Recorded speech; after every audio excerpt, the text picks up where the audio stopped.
listening to the Overcast. Sunshine on a cloudy day. Part of the Oversoul Gaming channel.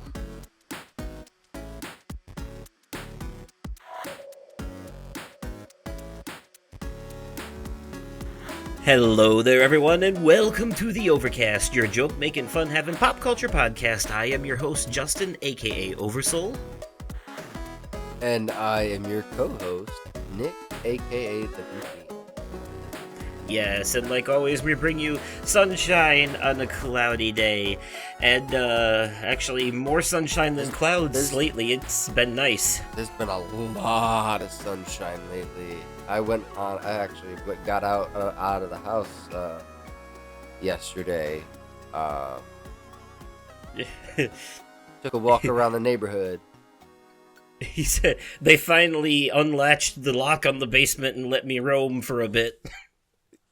Dude, it was so beautiful outside yesterday. Nice. Yeah, I wore shorts today. I wore shorts today for the first time. So that was nice. To be able to do that because, yeah.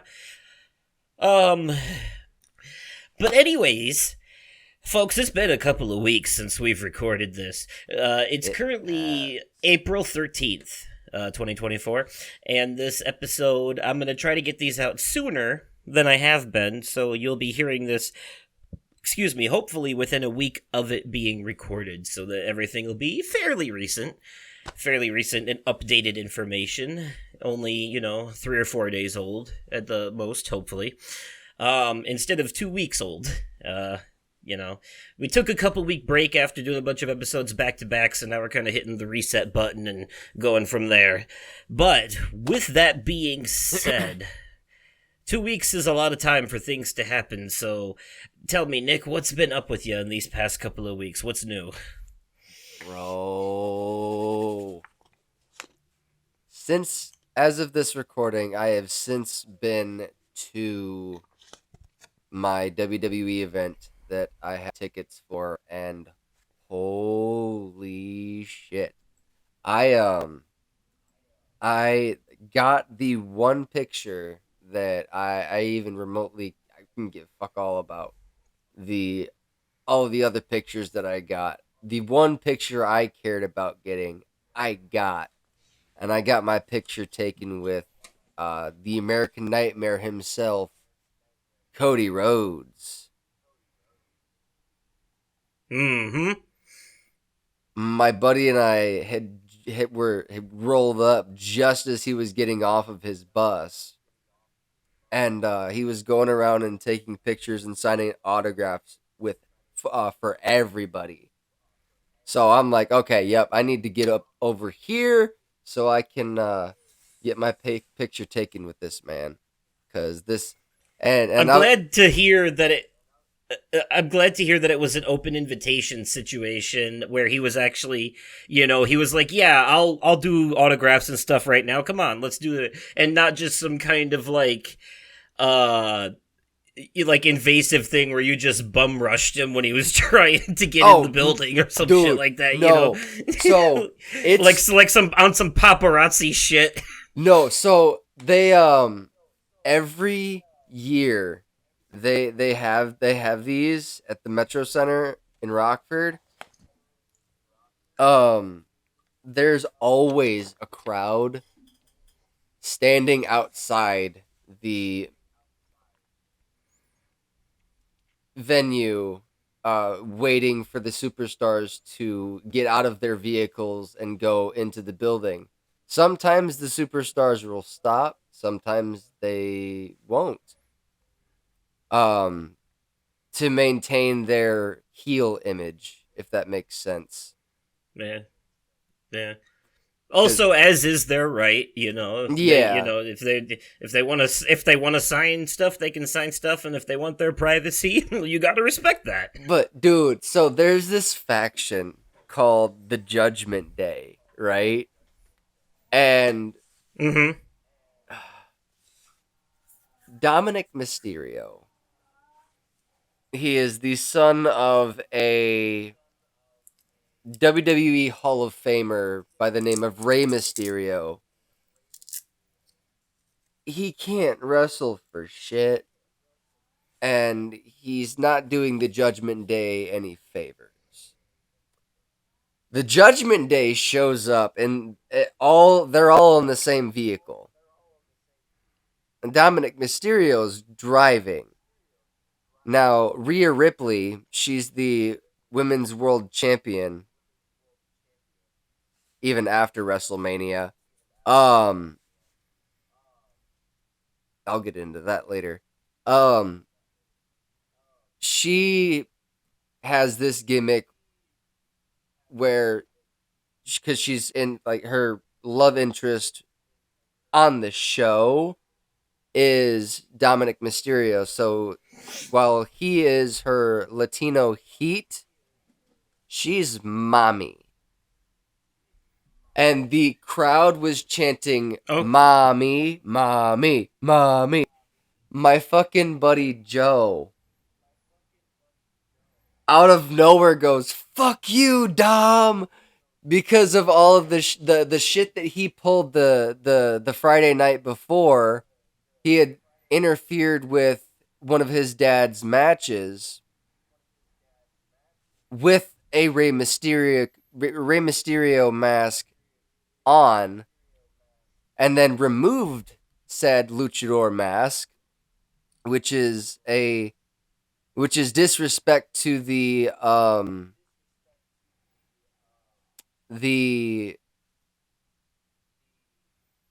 culture of the luchadors. They don't take the masks off.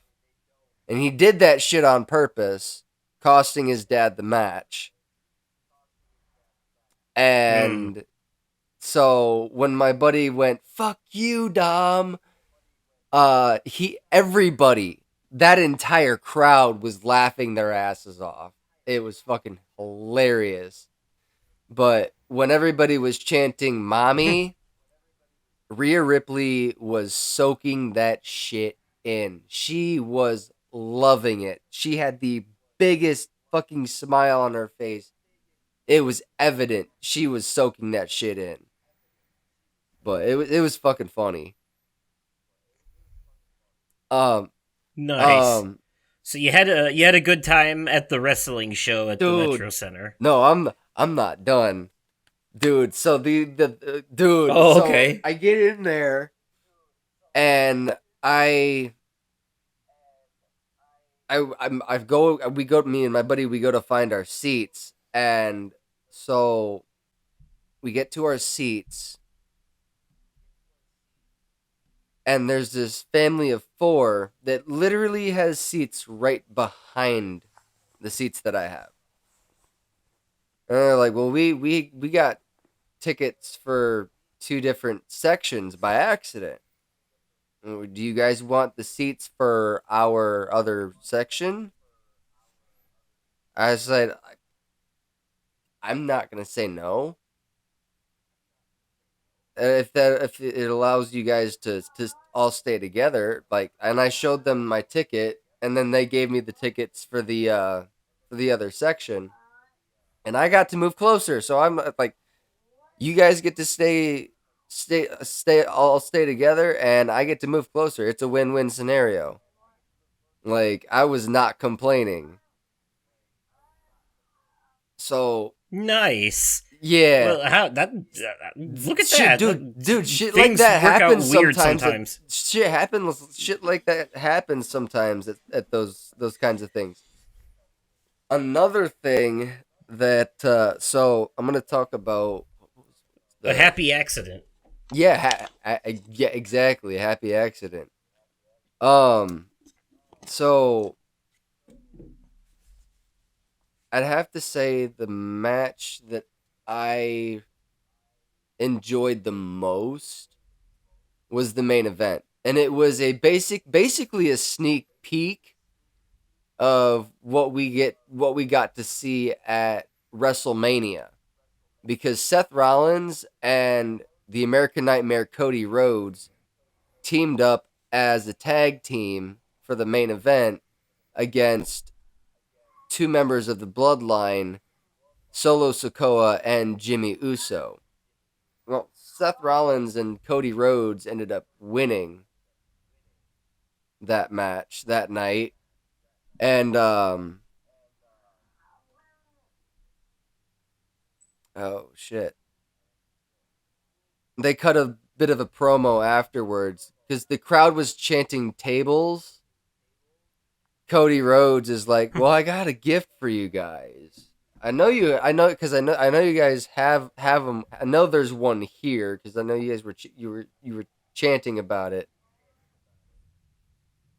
So he takes the table out from underneath the ring and he breaks it in half and he gives half of the broken table to a kid in a Michael Jordan jersey in the front row. Okay. It was fucking funny. Nice. During intermission, I got recognized by my TikTok handle. Oh. Okay. Yeah. So I thought that was really cool. He's a local 25-year-old Elvis impressionist. Huh.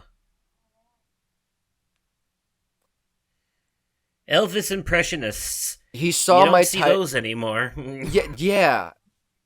You really don't. Well, I mean, I didn't know they. You see a lot of them in Vegas. You see a lot of them in Vegas. I was gonna say, I didn't know they traveled outside of Vegas. Yeah. But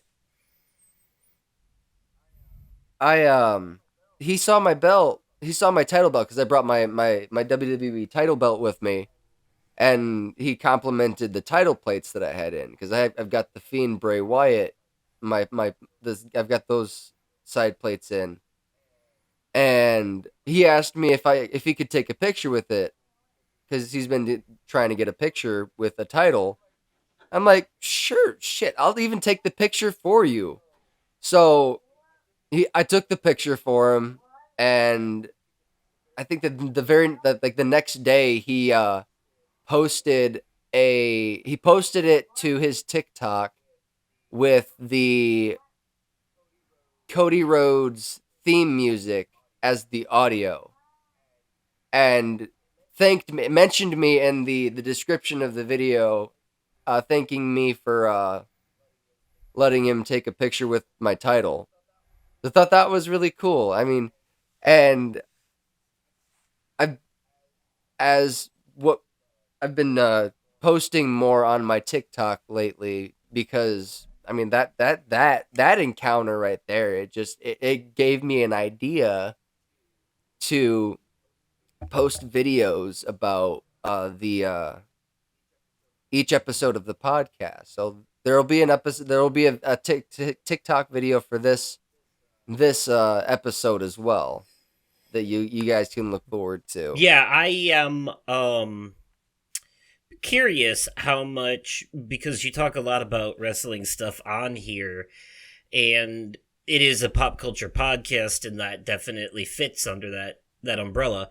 And you have a lot of wrestling overlap on your TikTok, and you talk about the podcast there. So I'm wondering how much crossover there is, like how many people have come to check it out. I don't see the numbers very much on YouTube, and in fact, it's funny, I actually have one of those like little hate stalkers right now, like somebody who I'm pretty sure subscribed to me just to click dislike on everything I upload. Yeah, you know what? I take it as a compliment. It's if that means I'm living rent free in their head, so that's all that is. Exactly. So. In a way, in a twisted way, in a twisted, fucked up way, it means I win, sort of. Exactly. But anyways, I had like a kind of a like weird thought for a moment. I was like, ooh, What if it was like one of the wrestling people that he sent over, and it turns out they just don't like me? Like they just, you know, they Oh, they like geez. him, but they don't like me. They decided. No, I don't know. It probably is someone completely unrelated to this who really doesn't like me, but that's a them problem. Right. Or as the kids say that, It sure the fuck as the is. kids say, that sounds like an ish you, not an ish me. Right. So the wrestling show. Anything else happened in your life in these past couple Uh, weeks worth mentioning? um, no, I've just been enjoying the weather. Hmm. It's been nice out. Start anything new? Do anything fun? Uh, hmm. I just picked up a game on sale on the PlayStation Store. Oh, okay. Um, AEW Fight Forever. Oh, okay. It was the Bring the Boom edition,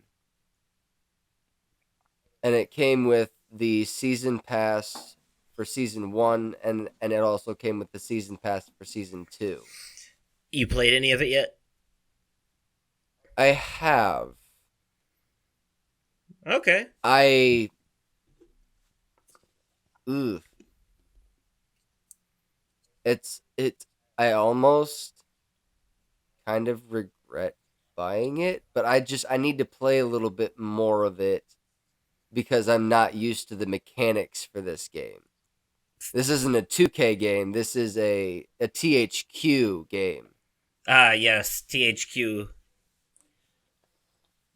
And the graphics on it for the wrestlers, it's like really like cartoony almost. I like it. I have to get used to the mechanics with this one. There are I have to some. learn the controls. I noticed some wrestling and sports games in general where they purposely choose to go with a more cartoony graphic style over realism. Uh, just like as an Mhm. artistic choice sometimes. Um, Yeah. yeah. I usually try not to judge graphics based off art style choices and more off of like whether or not the frame rate is shit and stuff like that. Right. Whether the edges around the plants are really jaggy and pixelated, shit like that. I look for. Mhm. But okay, well, so you had like one really big event, and then the rest of your weeks, these couple of weeks was just same old, same old. Mhm. Sarah and I started watching Has Been Hotel again.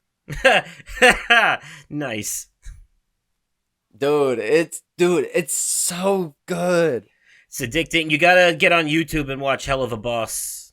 Then, uh, Yeah, I definitely need to. you know, in that same universe, and Brandon Rogers plays Blitzo, the main character. So Okay. same voice actor as Angel Dust, but different voice. Right.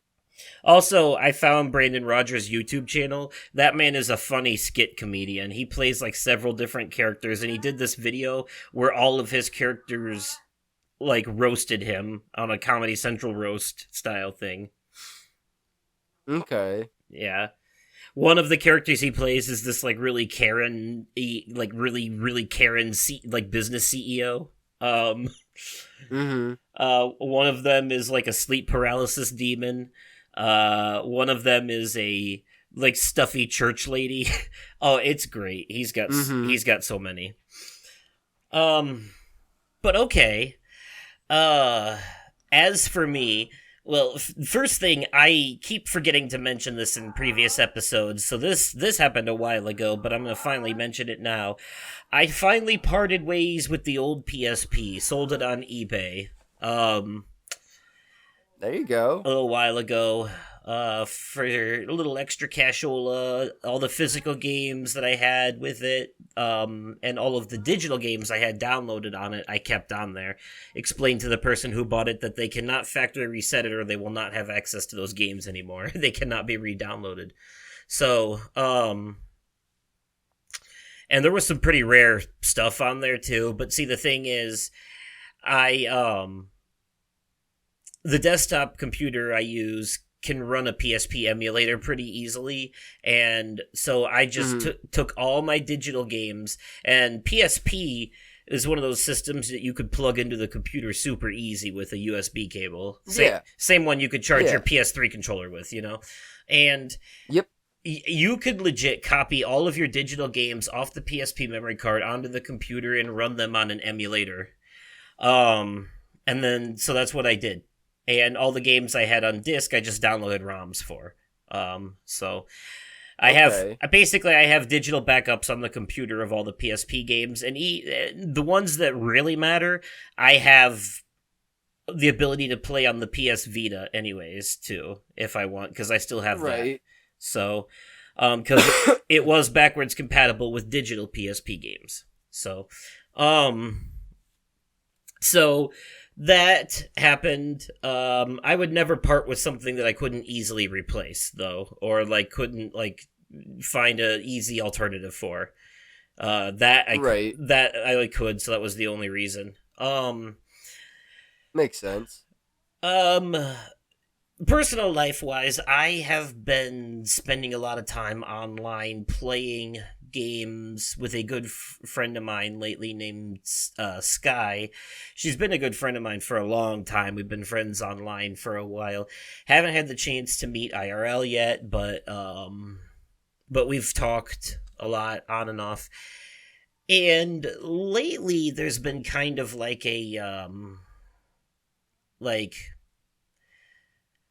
some mutual feelings are starting to stir, and we're curious to see where that goes, so we've been spending more time hanging out online and playing games and stuff.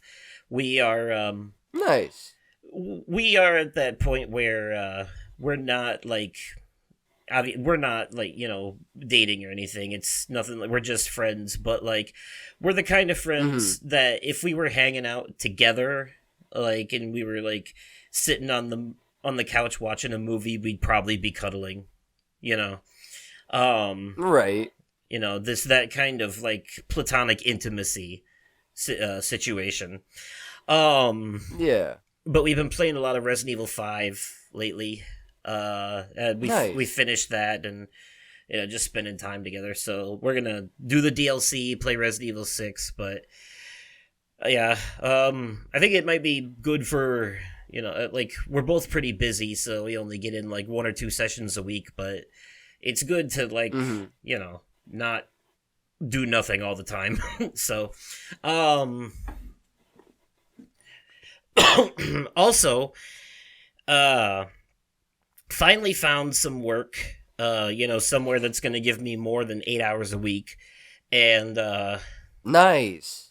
All I'll say is that, this is a job at a restaurant known for its roast beef sandwiches. And I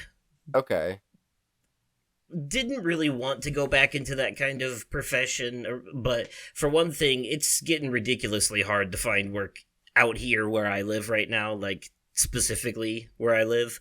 I know several people out here who are in a similar boat. People are getting desperate. Right. And when I went into, first of all, I nailed the interview, absolutely killed it, and I've never done that before. I always have some kind of drawback or nervousness, but I don't know, something just felt right this time. It's, I didn't feel intimidated by the manager. There was a lot of green flags, I'll say. So, nice. And this seems to be a more laid-back environment. For one thing, I used to work at the Taco Bell right across the street from this place, or right next to it, and compared to the Taco Bell, it was never busy over there. maybe around lunchtime or whatever. But for one thing, this place, they close at 10 p.m., so I would never be there Mm-hmm. super late. And they're never that busy. They're always like pretty empty, for the most part.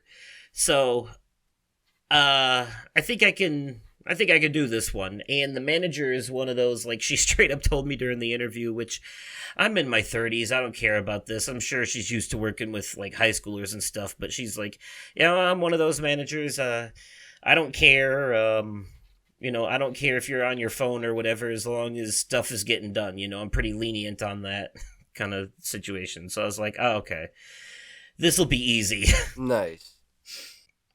But anyways, so yeah, I'm glad to find something that, will at least give me enough work that I can realistically pay bills and stuff, you know, Right.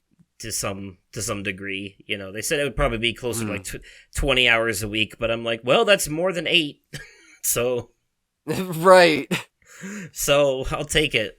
At least to start off. It's one of those places where the better you do, you start off, small hours, small pay, and then it moves up if you do well, basically. Makes sense. Yeah. Yeah. So, on top of that, real quickly, I was on a huge gaming kick these past couple of weeks, so I did a whole bunch of things. So the first thing I want to say is, since the last time we recorded, I finished Final Fantasy VII Rebirth, and in contrast to all of the complaints that I had last time, the game actually redeems itself by the end, and they absolutely stick the landing. So, Okay. I feel like I need to give it a second playthrough at some point, just, because then I feel like I can appreciate it more when I'm not rushing to the end to avoid spoilers. But, um, but I stand by what I said before, that the middle of the game, when you get to a certain region around chapters 9 and 10, it takes a huge fucking nosedive in terms of pacing. Okay. It gets annoyingly tedious and weirdly paced, and the side quests become sloggy, and at that point it's better to just, at that particular point in the game, my advice to people would be to ignore all the side shit and just move forward with the main story until you hit the point of no return. Then go do all the side stuff if you want to, and worry Mm. about the rest later. You know. Um yeah, I feel like I would have had a better experience had I done it that way. But the last part of that game, the final dungeon, oh, amazing! Like the final dungeon has Mm. so many boss battles and cutscenes and puzzles and treasure chests with the best weapons in the game, and it's so well done. And the entire, like, once you hit the point of no return, where the game is like, once you go here, you cannot leave. This will lead you to the end of the game. Once you hit that point, you still have another 6 to 10 hours left. And it crosses 2 chapters, and it is amazing. Um, so well done. And I am on the side of people who liked the ending of this one and what it was saying and what it was doing. It's a very Okay. divisive it's a very divisive ending among the fan base. Some people hated it, other people loved it. I loved it. So Nice. I so overall, the game gets an 8.5 out of 10 for me at the end of the day. And Okay. it was like going up and down. Last time, I remember last time I was like, "Ooh, this bitch is going down towards a 7," but nah, it bumped back up. So, Nice. like, the parts that are bad are so bad that they can't be ignored and they have to be Mm-hmm. talked about. But the positives outweigh the negatives, so that's worth Right. mentioning. But on top of that, I started thinking, well, here are some cases where the negatives outweigh the positives. I started to play South Park Snow Day, and I gave up. It was, I rented it from GameFly. I I knew it was going to be like a real time action combat game. I was not expecting roguelike elements. But here's the thing. that's not inherently a bad thing, and I would have been motivated to move forward if it wasn't for one huge glaring issue. The What was combat that? in this game, the combat in this game is terrible. It's tedious, it's boring, it's janky, and it's not fun. Like the combat is not fun. It's not satisfying. It's repetitive and boring. And there is not enough there for me to be willing to replay an entire level from the beginning if I die. Like there's no incentive. I'm sorry. It's not this. You tried to be Hades and you failed. I can't Damn. go with that one. Yeah, I don't know. They thought, and it's the game is clearly designed to be played with other people too, because your AI companions are absolute morons. So, Right. yeah. And what's worse is that this is canonical to the show and the preview. This game, it's a slap in the face to the last two games, Stick of Truth and Fractured Butthole. Those were amazing games that felt like you liked the show. And they played on really good RPG elements like turn-based combat and grid tactics. This game is a huge step backwards. It's a budget game, like by a large margin. Like that's you'll find this shit in the discount bin at Walmart very soon. Jesus. Goddamn. Yeah, Shots fired. it is not good at all. And even as a South Park episode, like if you just watch the cutscenes, it's still not great. Like the story is pretty lazy. The story is pretty lazy and uninspired, and the jokes are mostly toothless. With the biggest reoccurring joke being that toilet paper is used as money, and there's a big snowstorm that's killing everyone, and the kids want to go play in it. Like it's not as spicy as South Park is known to be. Right. So, it was pretty phoned in episode, and it's a direct sequel to the episode where Mr. Hanky got canceled a few seasons back when they were making fun of Roseanne. Okay. So it's definitely got like a Christmas vibe to it, which means it also came out several months too late. But Right. yeah. But I will say in the beginning though, it is kind of funny when the news is reporting that the snowstorm is so bad that people are dying and it's a national emergency and you need to stay inside. And Cartman's just like, but what about school? Is school closed? There are a few moments that made me smirk, typical South Park stuff, but overall the game's not worth playing. I just say go on YouTube and watch the cutscenes. Fair. And pretend it's an episode of the show. Right. So yeah, that wasn't worth it. And then, but also like I grabbed a couple of games on sale that had because I felt like doing a little trophy hunting. And my friend Sky that I mentioned earlier, that's actually how her and I met, was on a trophy hunting forum.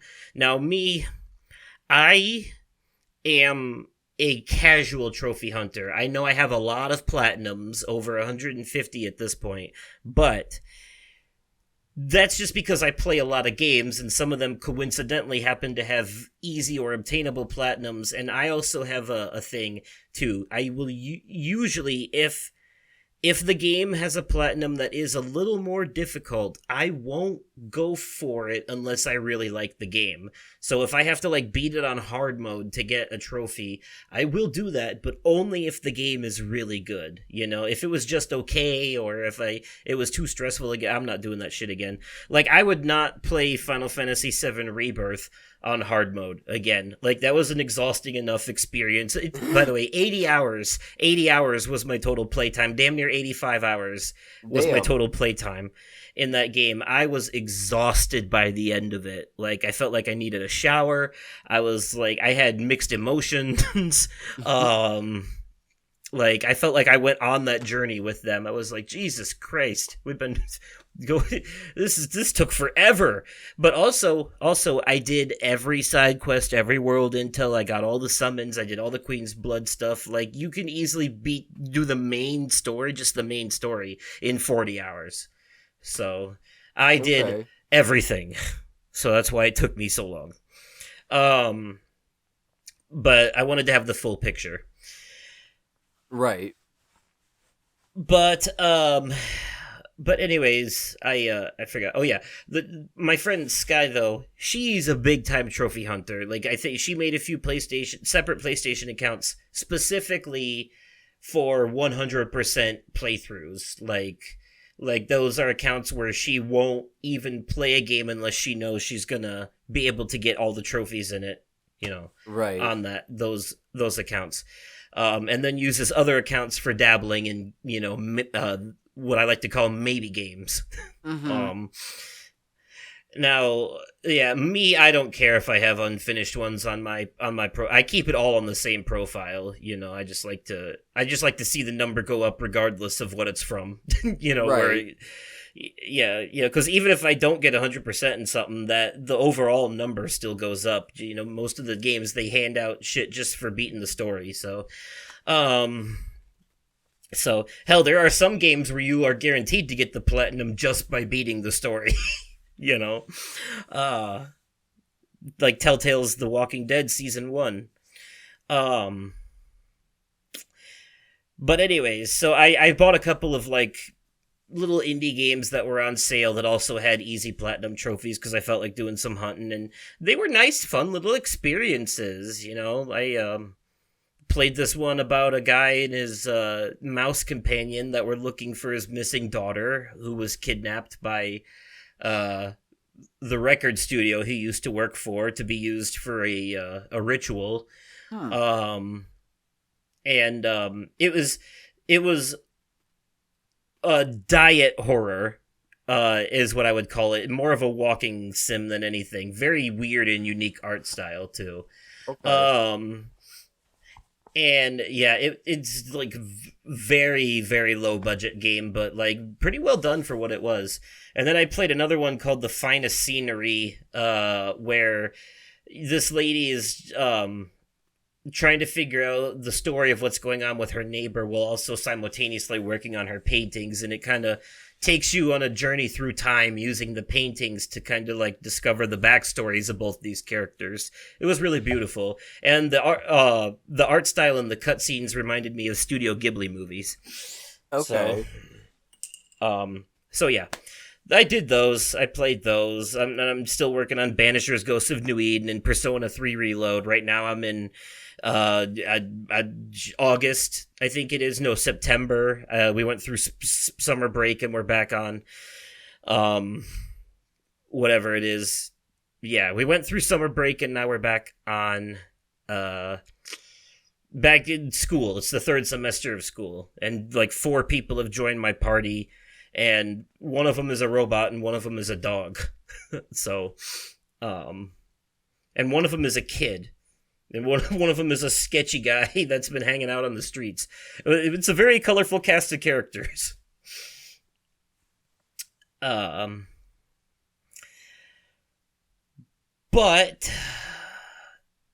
yeah, that's really about it, because like the major stuff that I've been doing lately, I've been working on, I'm going to be talking about in the media corner. Besides that, it's just, the usual working on YouTube stuff, and yeah, I start the new job on Tuesday. Nice. So there's that too coming up here. Um so yeah, that's basically it. For me, I can't really think of anything else new going on. Haven't seen any of our mutual friends in a while, not since the last time. So, Okay. and yeah, and then my brother's art exhibit next weekend, I think we're gonna try to both go to. Um, Yep. I want to. Yeah, I'm that gonna try and go to that too. Yeah, that we'll talk about in the next episode then if we do. Yeah. So, yeah, I'm trying to think if there's anything else, but I don't really think there is. So, yeah, that's just kind of all I've been doing lately. So, all right then. I say we get on over to that media corner. And mosey on over to that media corner. Okie dokie. Extra, extra, read all about it, everyone. It's time for the Media Corner, the part of the show reserved for news, reviews, and recommendations. And, Yeah.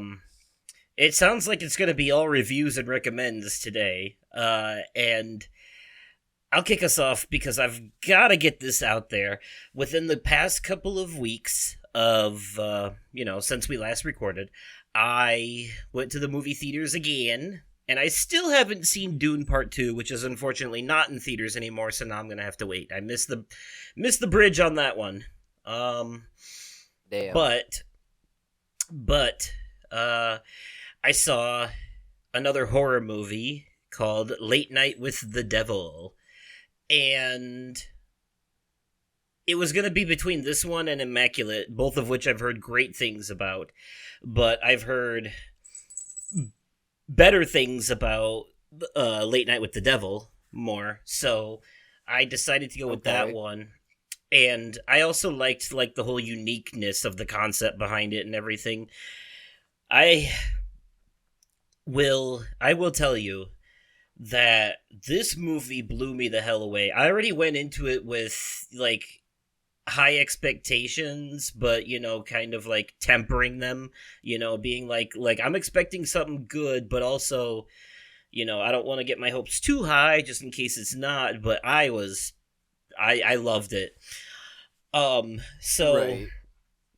this movie is presented as a documentary about an incident that happened on a talk show in the 70s. So Okay. the way that it opens, it kind of gives you all the backstory that you need for the characters and stuff, and then it starts showing you the footage of the actual taping of that show. Now, again, this is all fake. This wasn't a real Right. late night talk show, but the movie's being presented. It's a mockumentary style, but not comedy. It's being presented in a very believable way, and Right.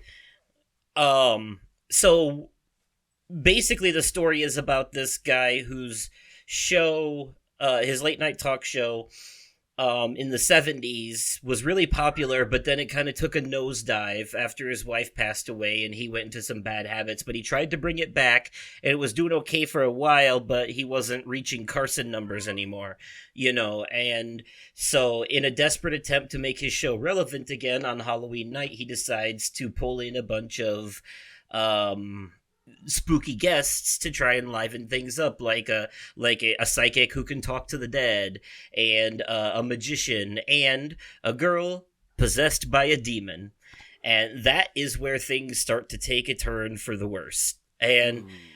that's about as much as I can tell you about that movie without giving anything important away. Quite frankly, Damn. Okay. um, like the less you know going into this, the better.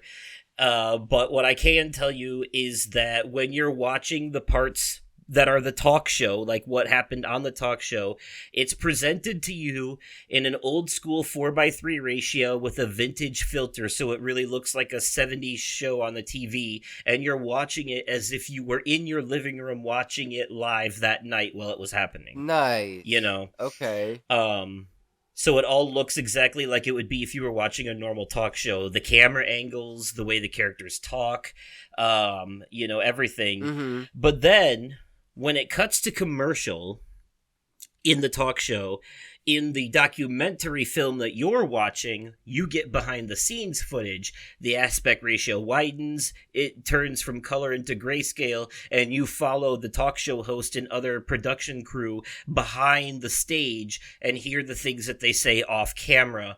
And that is where a lot of the actual story envelops in this movie as well.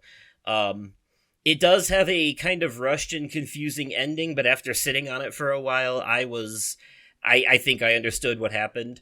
All I can say is that the acting is phenomenal, the way it's presented is phenomenal. This is a very unique concept, a very interesting twist on the whole demon possession thing that you usually see in these types of movies. Um, it's a fresh idea. It's very well executed. There is only one thing that I do have to call out, but it doesn't affect my feelings on the movie overall, but it is worth mentioning, and that is during the splash screens in this. So there are like when you're watching the talk show part of it, and they're like, "All right, folks, we'll be back right after these messages," and then like the splash screen comes up, and and it says, "We'll be right back" on the title card. Those splash screens were created with AI instead of them paying real artists to do them. They had them be AI generated. You can't really tell when you're watching the movie, especially with the vintage filter, but it's still worth mentioning because that is unethical and not okay. They need to be Right. paying real artists to do that shit, not taking the lazy way out. Um, but it doesn't affect the movie overall for me. Um, and so Mhm. you're not going to believe this because I almost never hand these out, but that just goes to show how good this is. But this movie gets a 10 out of 10 from me. That's Like a high solid 10 praise. out of 10. It is practically flawless. That's high praise. Yeah, you won't hear perfect 10s from me very often. You basically have to be like Lord of the Rings quality to get that. But as far Right. as horror movies go, this is this was genuinely that good. I don't know what else to tell you. It's very it's the way that it's done. If it was just any other demon possession movie, I wouldn't be so generous with it, but it's very uniquely filmed and That's high executed in a praise. way everyone yeah, and any self-respecting horror fan needs to see this movie, honestly. I Um, definitely want to you see know, this movie. and like I said, the ending can seem a little rushed and confusing, but I think I understood. There's a lot of foreshadowing. You almost have to watch the movie twice in order to fully understand it. Okay. I feel so because there is a lot of foreshadowing. Oh, and it's part of it is loosely based on the real life Bohemian Grove cult as well, like part of the what's happening in the story. Okay. So which is like a real cult where like rich and powerful people it's like you know what, just google it. I'm not gonna try and yeah, google that when you get the time. But anyways, yeah, so that's that for me. What do you got? What's your first thing? My first media corner entry is the Peacock documentary Bray Wyatt Becoming Immortal. Okay. This this this was a tough one to watch. Yeah, this one's a real documentary, not a fictional film filmed to look like one. No, this Documentary or it a it biopic? documentary. Okay. Okay. So we got interviews from his brother Taylor Rotunda, also known as Bo Dallas. We got interviews from his their sister, Micah Rotunda. Interviews from Mike Rotunda, now WWE Hall of Famer. I think we got maybe. I think we might have gotten a couple interviews from Barry Windham as well. His uncle, Uncle Barry. Okay. Um, they talked about his time in FCW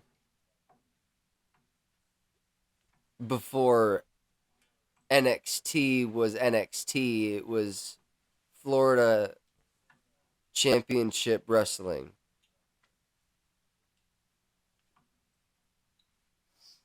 But it was still the developmental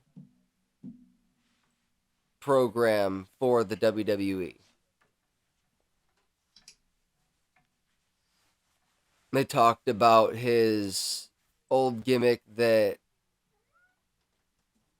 not it's it more so poked fun at his weight, but his old gimmick Husky Harris. They pulled him back down to developmental after realizing Husky Harris is not. We did need to do a recast. So they sent him back down to developmental, and that's when we got the Eater of Worlds, Bray Wyatt. Now, I have compared the Firefly Funhouse to Mr. Rogers' Neighborhood. In this documentary, they confirm that it is heavily inspired by Pee Wee's Playhouse. Close enough. Yeah. Um. although I do think their energy levels were a bit different. Mr. Rogers was very, "Hello, neighbor. Would you like a warm cup of coffee?" Oh And no. Fire. Pee Wee was a lot more like, you know. No. Yeah. Now that you mentioned that, no. Firefly Funhouse screams Pee Wee's Playhouse. Ah, you said the secret word. Yes. Yowie wowie. Hi, Jambi. They mentioned in this documentary that Bray Wyatt completed his final match with the company, with the WWE, in Rockford, Illinois. Rockford was mentioned in the documentary. They had footage of this match in this documentary. I just picture every time Rockford, Illinois is mentioned in a piece of media, you're like that Family Guy meme where Peter hears the name of the movie in the movie, and he's like, "Ah, they said it! They said it!" Oh, did you hear that, Rockford? That's where I'm from. I just I wished love I it. could. I just wished I could have been there for that last match. I was not living in Rockford. Uh, Otherwise, I would have had tickets and I would have gone. Yeah, I can imagine. I mean, but yeah, you had no way of knowing, the worst No, was gonna happen. no. They also had. God, I'm fucking tearing up just talking about it. They had uh footage from his funeral service. Oh, yeah. Well, yeah, it's a documentary. I figure they had everything from when he was a kid until the day he died. Yeah, they sure as fuck did. But I Sounds will like it was very respectfully handled documentary. absolutely it was. I could not be happier with the way they did things. They did they did reveal some things that have never been seen before though. They Oh, had a physical model, a prototype model of what the final fiend was going to look like. This is even more horrifying than the fiend we had that debuted back in 2019 at SummerSlam. okay. This is like this is what nightmares are made of. And I can't say this enough. He's another one gone way too soon. and he barely scratched the surface with how creative this man was. I kind of hold some resentment towards Vince McMahon for doing the shit that he did, which inadvertently caused the the release of Bray Wyatt from his WWE contract.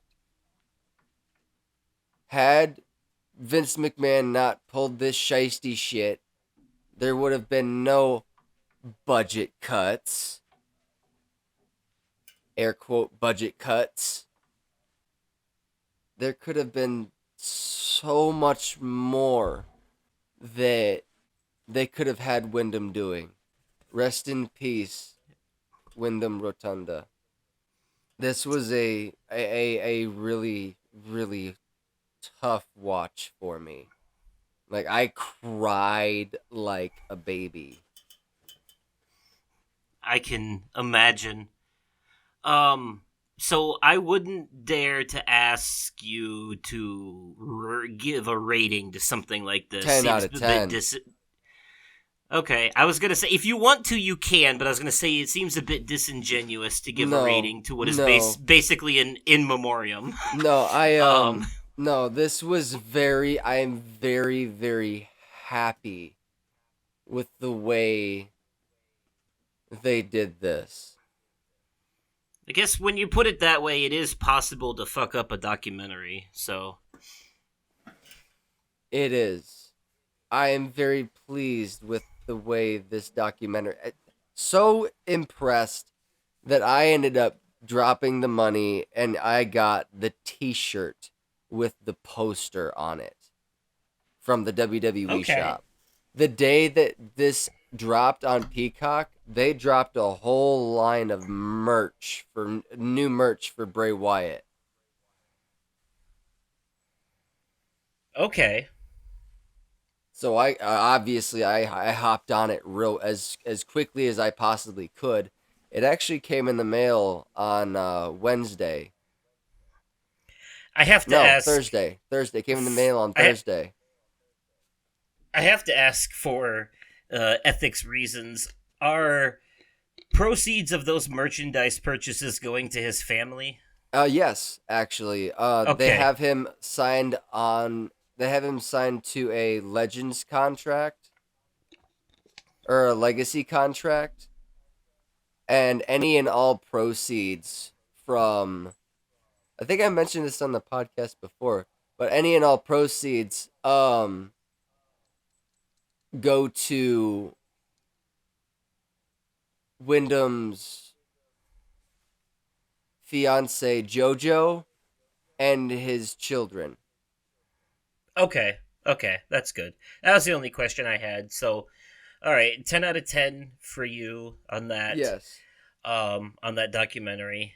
All right. Well, Absolutely. that's a hard. That's a hard thing to segue over from, but I'm just gonna go straight into it.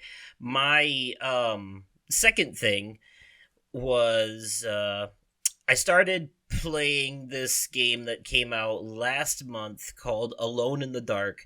Okay. And now this is actually a remake to a older, I want to say PC game. Mm-hmm.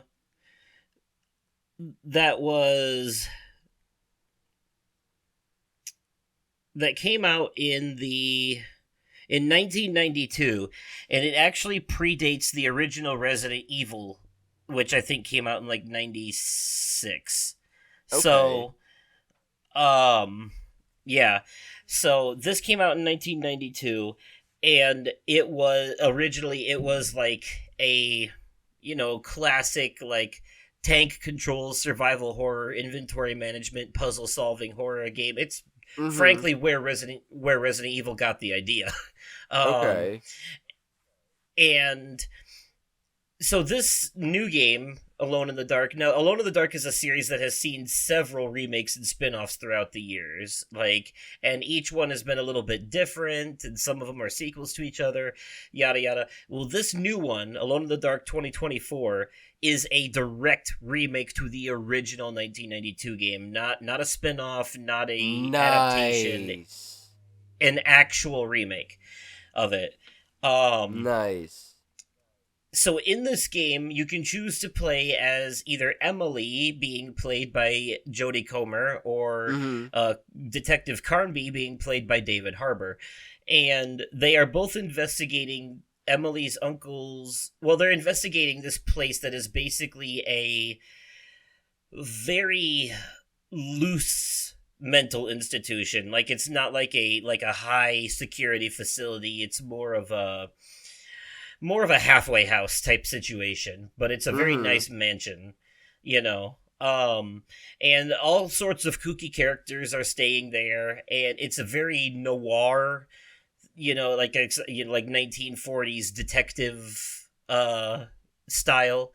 And um basically, the main character Emily, her uncle, he uh basically made a deal with a creature known as the Dark Man to help to protect the town from these evil spirits. And I guess this mansion is like a sort of like middle ground between the real world and this nightmare world where these creatures come from. So you Okay. have this talisman, and every once in a while you'll put in some numbers and you'll get teleported into the other world.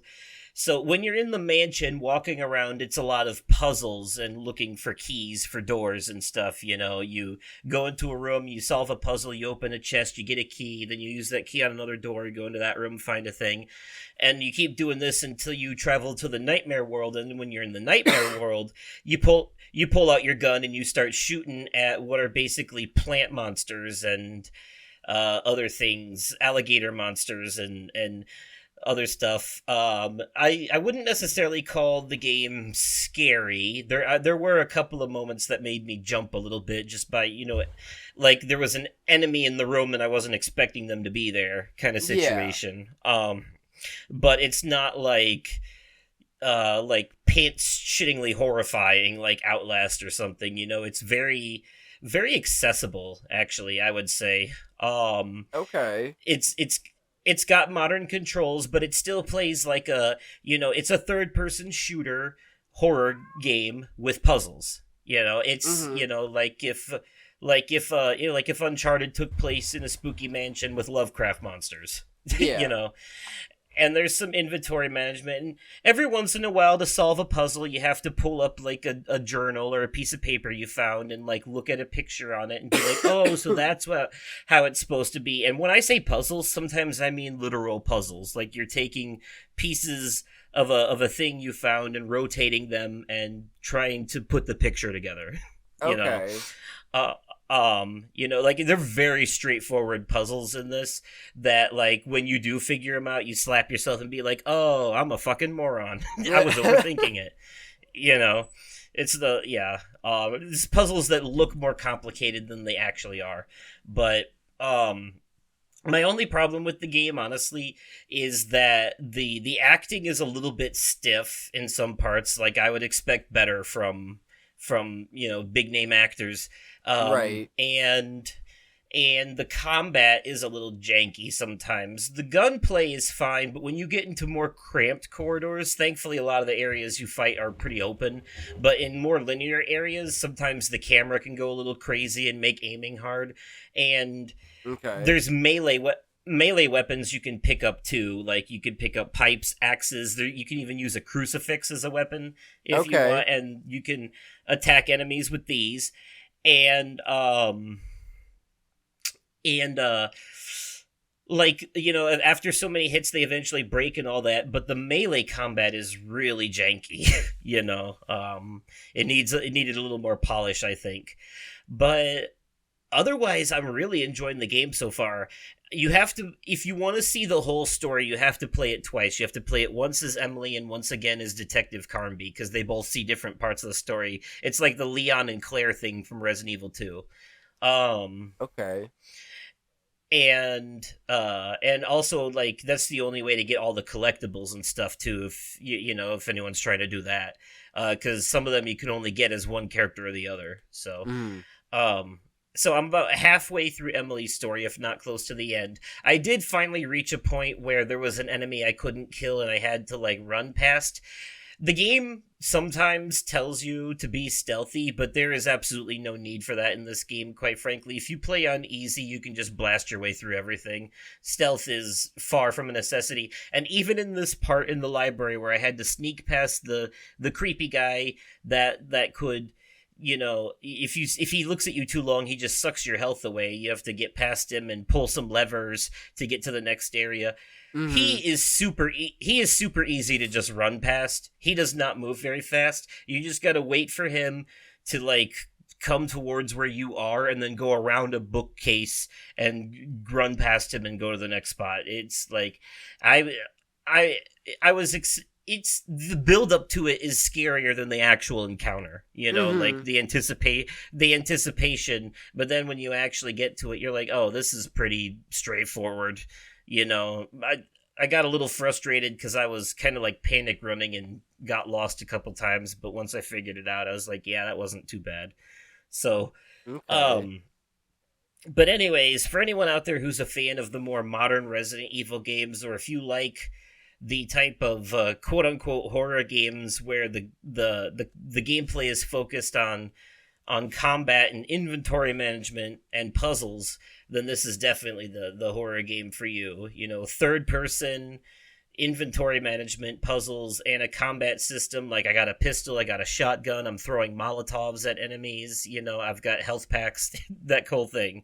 So, um, you know, and if you like a Lovecraftian horror story that's more focused on atmosphere and narrative than it is, you know, cheap jump scares and shit, um, then this is the one for you. And some of the monster designs are really cool too. One of them basically just looks like a bunch of walking bramble covered in moss. Mm. One of them, one of them is kind of like if an alligator had the pincher jaws of an ant, and another one I've Okay. ran into is basically this. Now, this is the real creepy one. I can't even tell what it is. It's like a half skeletal blob thing where one side of it is what looks like a bunch of fly larvae wriggling around, sticking out of it. Ooh. It's grotesque. Yeah. But anyways, yeah, so that's Alone in the Dark 2024 remake. I've been playing it on the PS5. You know, if I had to rate it now, I would give it an 8 out of 10. But I'm not done with it, so you know, I'll see how I feel Right. by the end. But so far so good. You know, very few problems, and the game looks great on performance mode too, so I can get my high frame rates and good visuals. Because even on performance mode, this game manages to hit 4K resolution sometimes, so that's good. So, a solid recommend for me from that one. What's your Okay. second thing? WrestleMania 40. Okay. I, dude, this is the best WrestleMania I have seen in a long fucking time. I have a lot of thoughts on this, so I'm just going to keep this at a minimum to my favorite matches. Night one. No. Yeah, night one. There was a match, and it was Jimmy Uso versus Jay Uso. B- Blood brothers. Twin brothers. We've got the Yeet Master, Jay Uso, main event Jay Uso, as a babyface right now. Jimmy Uso, a heel and part of the bloodline.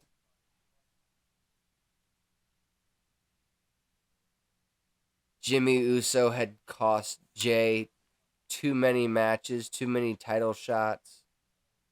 So he decided to do something about it. He challenged his brother Jimmy to a match at WrestleMania.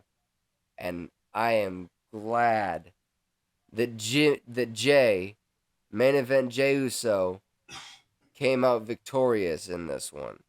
Even after Jimmy tried to fake him out, be like he tried to apologize mid-match, act like everything was going to be okay between the two. I was actually kind of hoping, personally myself, that we were finally going to see the brothers back on the same page. Nope, it was a fake out. But Jay coming out victorious, I couldn't be happier with. Now we get to the main event. The main event was the biggest tag team match in WrestleMania history, WWE history, even. And we get, like I said, earlier in my life updates, we got a sneak peek as to what it looks like for Seth Rollins and Cody Rhodes to tag team together in.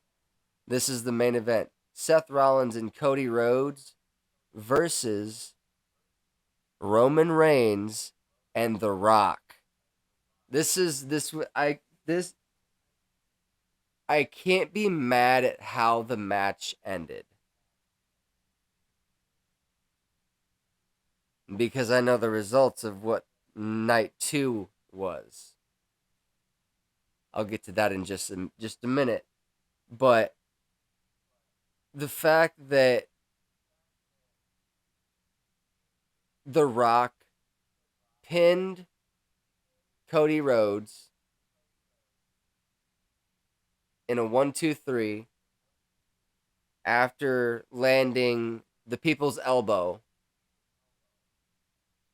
making the main event of night 2 Bloodline Rules.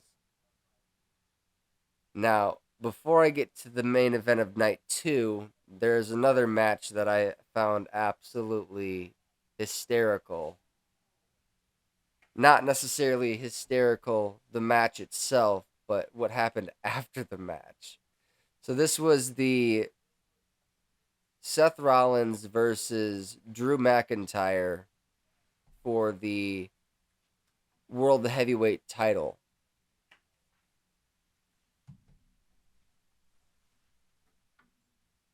Drew McIntyre said that this match was this title opportunity is going to be a cakewalk, because they had it literally the opening match of night 2 after Seth Rollins was beaten half to death on night 1 in the main event. So he didn't even get a full 24 hours to recover.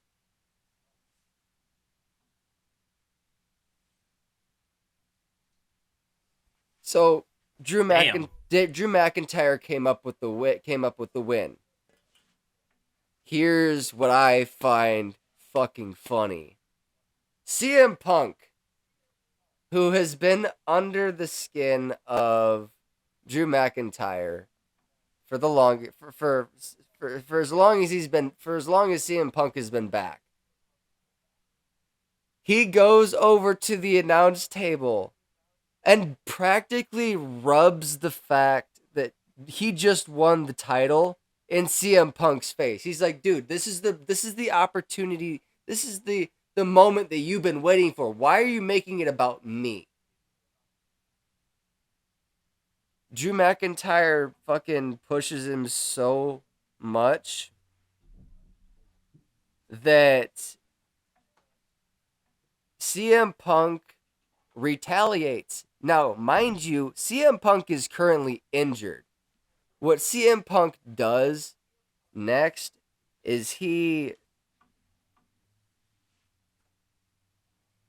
takes off his arm brace and proceeds to beat Drew McIntyre with it. He then proceeds to beat the living shit out of Drew McIntyre. Down comes, normally it would be, down comes, Senior Money in the Bank, Damian Priest, with his Money in the Bank contract. Says, I am cashing this in now. Gets Drew McIntyre in the ring. Choke slams him. Pins him 1, 2, 3. And we have a new champion, Damian Priest. Drew McIntyre's title reign lasted 5 minutes. And he wasted his celebration moment making it all about CM Punk. That's poetic justice. Yes, pride cometh before the fall. Yes. I laughed my fucking ass off, dude. It was fucking hilarious. It was great. It was great. It was great. Now, the main event.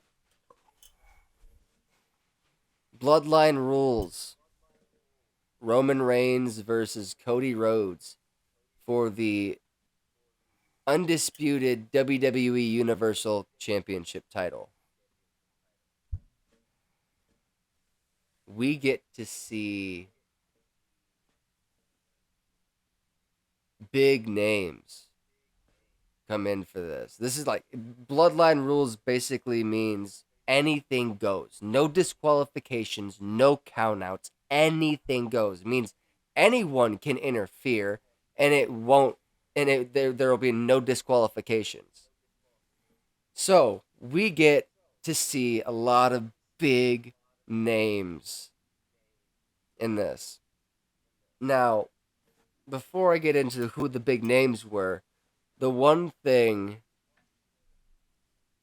Wait, no. I'll get into the small, the not a small, I wouldn't necessarily say smaller name, but he's. Okay. We get to see John Cena. John Cena comes down. John Cena and The Rock have at one point had one of the biggest rivalries in WWE history. And to see those two in the ring at the same time for the first time in how many years? That was fucking awesome. That was fucking awesome. Then we get The Undertaker. Now, mind you, The Undertaker came out of retirement for this. This was cool. The Rock was about to beat Cody Rhodes with the weight belt that he had. Out goes the lights. Lights turn back on. And The Undertaker is standing right behind The Rock. The Rock turns around. And before The Rock can beat The Undertaker with said weight belt, The Undertaker gets him in a choke slam. And the look on his face was fucking hilarious. Now, we get what I thought when the Shield music started playing, I'm like, is it Jon Moxley from AEW, formerly known as Dean Ambrose in the WWE? I was excited, but to see a Dean Ambrose was coming back, because that would make total sense, because Dean Ambrose was 1/3 of the tag team, The Shield. Roman Reigns, who's defending his title against Cody Rhodes, was also 1/3 of the Shield. Who it actually was the third member of the Shield, Seth Rollins. Seth Rollins came down in his Shield gear, being Cody's literal shield from Roman in this match. Because what Seth did was, okay, so back in, I think it was 2013, maybe 2014. I think it might have been 2014. Seth Rollins beat Roman Reigns over the back with a steel chair, and in turn shattering the Shield. Betraying the Shield, betraying Roman, betraying Dean. All Seth had to do was show his back to Roman, and that was enough for Roman to go back in time to relive and distract him from the task at hand, which was pin Cody. Nope. Roman couldn't resist. He wanted to get revenge on what Seth Rollins did to him a decade ago. He took that chair and beat Seth Rollins over the back, giving Cody Rhodes time to recover. Roman went to do a spear on Cody. Cody countered it with a kick to the face. Cody got him in not one, not two, but three crossroads and got Roman down for the 1-2-3 pin, becoming the new WWE undisputed WWE Universal Champion, ending the 1,316-day streak. The 1,316-day title reign. Historical title reign at that. Roman was champion for 1,316 days. And I'm going to go back in time here on the podcast for a second. I'm going to rewind. I am glad that there is a picture that exists of me and the current undisputed WWE Universal Champion, Cody Rhodes. There you go. Man. Dude, this WrestleMania was stacked. They pulled out all the stops. So, is this something you want to give a rating to? 10 out of 10, easy. Okay, we're throwing a lot of 10s around here tonight. Dude, but it's more of a rarity for me than it is for you. So no, like this, I've ever since The Rock came back on my birthday, because Monday Night Raw was on my birthday this year, and basically confirmed that he was there to. He was here. He's back. He's here. He's back. And I did not know the great detail behind this return, this story. Man, it was captivating. It kept me coming back. They hyped these matches up the right fucking way, bro. I couldn't be happier with how they did it. It was awesome. The best WrestleMania I've seen in a long time. Nice. I'm glad to hear that it went well. Yes. I real quickly, my last thing is I just want to recommend the show Fallout on Amazon Prime. This is based on the video games of the same name. I do think it is a original story. I don't know if it's canonical, but I do know it's not a one-to-one adaptation like The Last of Us. Right. It is its original story. It focuses on three different characters: Lucy, the Vault Dweller; Okay. Maximus, the Brotherhood Soldier; and this guy just known as the Ghoul. And Okay. In Fallout lore, ghouls are basically people who have been heavily mutated by radiation, and some of them are basically have even come back from the dead and shit like that. Gotcha. Okay. So, yeah, in the games themselves, you'll find them a lot in like underground areas when you're scavenging for items and stuff. Um, Okay. but in this, the ghoul is played by Walton Goggins, who has been in a lot of Quentin Tarantino movies. Lucy is played Okay. by Ella Purnell, who you'll recognize as Jackie from Yellow Jackets. And Okay.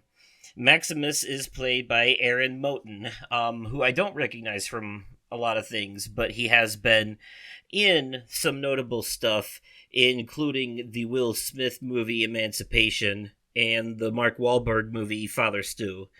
Um, Okay. so anyways, so this is I've only seen the first two episodes. All 8 episodes are available, but each episode is like an hour long, give or take. And the first two episodes back to back is about a good 2.5 hours of viewing time total. Jeez. Okay. So yeah. Uh Probably like closer to 2 hours and 20 minutes, but Okay. they're pretty stacked. Also, the guy who played Zep in the first Saw movie is in this as well. Is like a doctor that they're Okay. that they're hunting. But basically, yeah, the story follows all three of these characters separately as their stories intertwine. And the guy who's the ghoul, it actually starts with him in a sort of like showing normal life before the apocalypse happens. Like, because Fallout, Okay. the world of Fallout is based off surviving in a radiated wasteland after a nuclear explosion destroyed the whole world. Mm-hmm. Um, or at least the country. Right. So you have vault dwellers and surface dwellers, and vault dwellers are people who have been living underground in the safety and harmony of their vaults, and most of them were born there and have never seen the top world, with the main character being one of them. Then you have surface Mm-hmm. dwellers, who are the people who have been living outside in the harsh post apocalyptic wasteland and doing what it takes to survive. And vault dwellers are not known for surviving on the surface when they leave the vault because they've lived a pampered, sheltered life. Um, and but through circumstances beyond her control, Lucy is basically forced to leave the vault to go look for her father who's been kidnapped.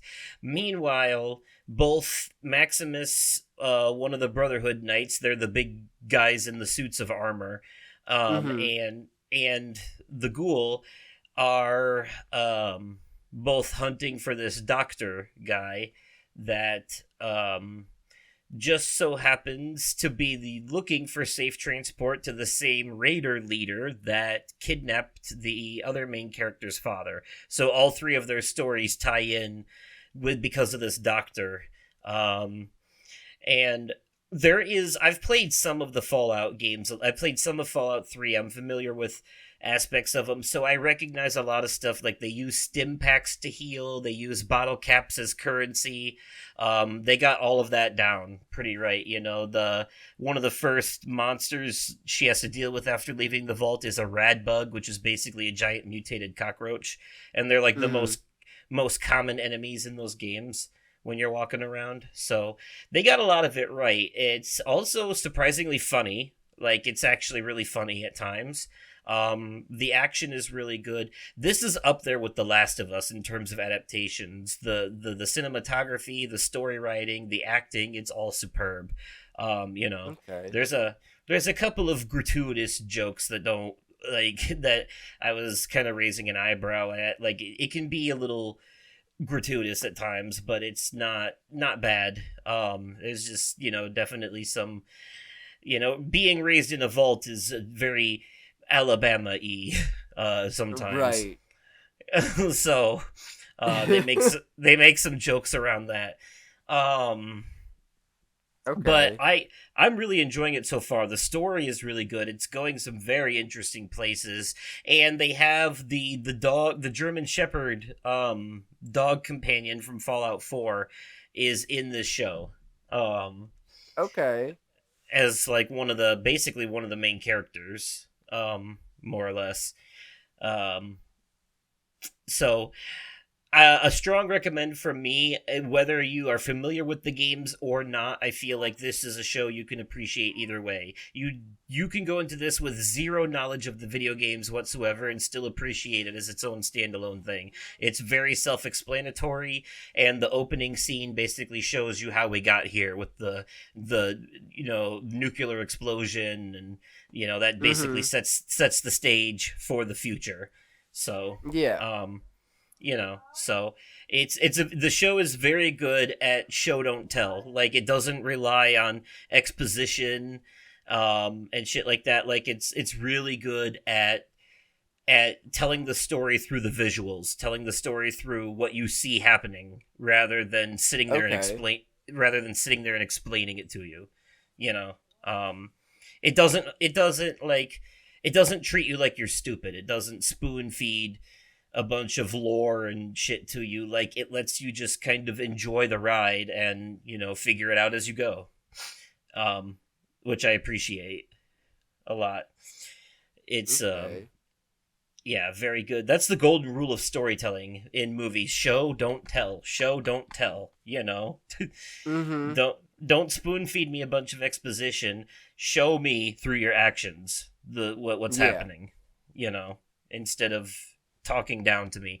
And this show is really good at that, at showing through its actions. So a heavy recommend on this one. Like, I would, like, based on the first two episodes alone so far, give this a 9 out of 10. So Damn.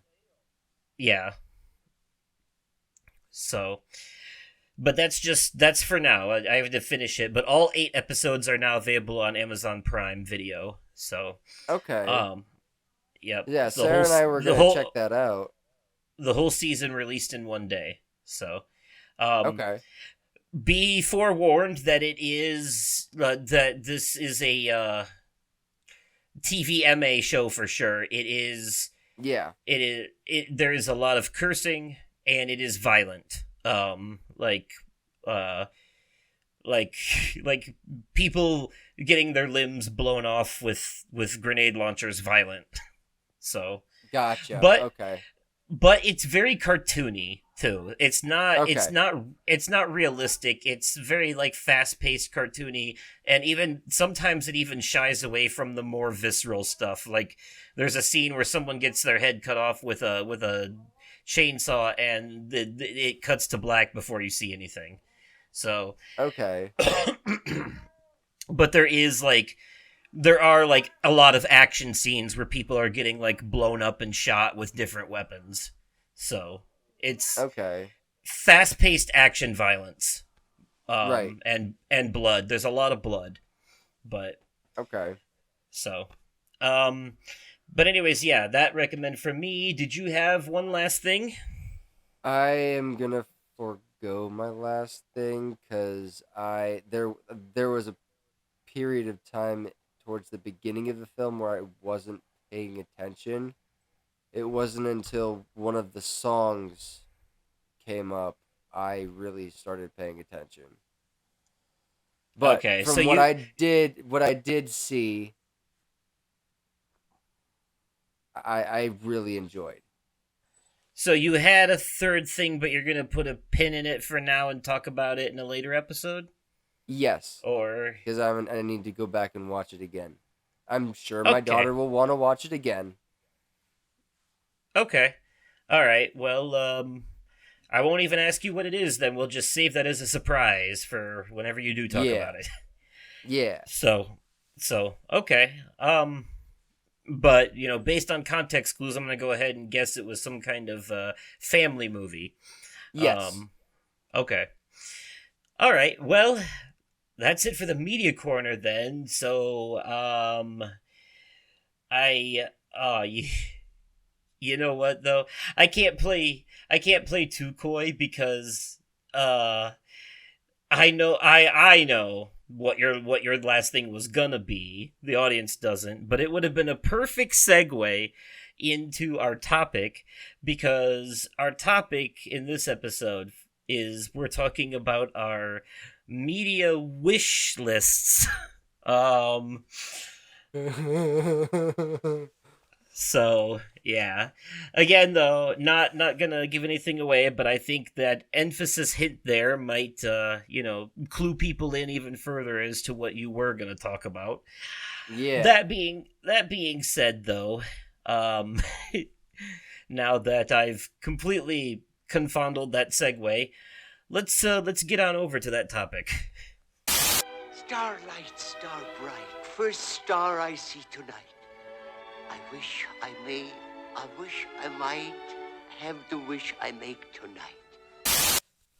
All right, everyone, here we are at the topic of the episode, which in this episode is our wish lists, media wish lists. I'm calling it the Whimsical wish list is the episode title, but these are things that we want to see happen, either whether they be remakes, sequels, original ideas, or just general things that we'd like to see changed or implemented in media storytelling in general. So I'm gonna start us off simple with remakes and sequels. What are some remakes and sequels that we want to see? I for one would like to see them finish out what they started with the Pirates of the Caribbean franchise and finally do the Yes. sixth and final movie. But that's going to take. Johnny Depp said he would only do that if Disney ever issues him an apology for everything. So, uh, Which they have not yet. no, they haven't, and I kind of wish they would just do that. Especially now I that think that they're they having too much of a dick swinging contest with Ron DeSantis. yeah, there's that too. But yeah, yeah, that man needs to just sit down and shut up. But the uh yeah, I don't see why they won't just apologize to the man. It was clearly brought up in all that court stuff that he was mostly in the right.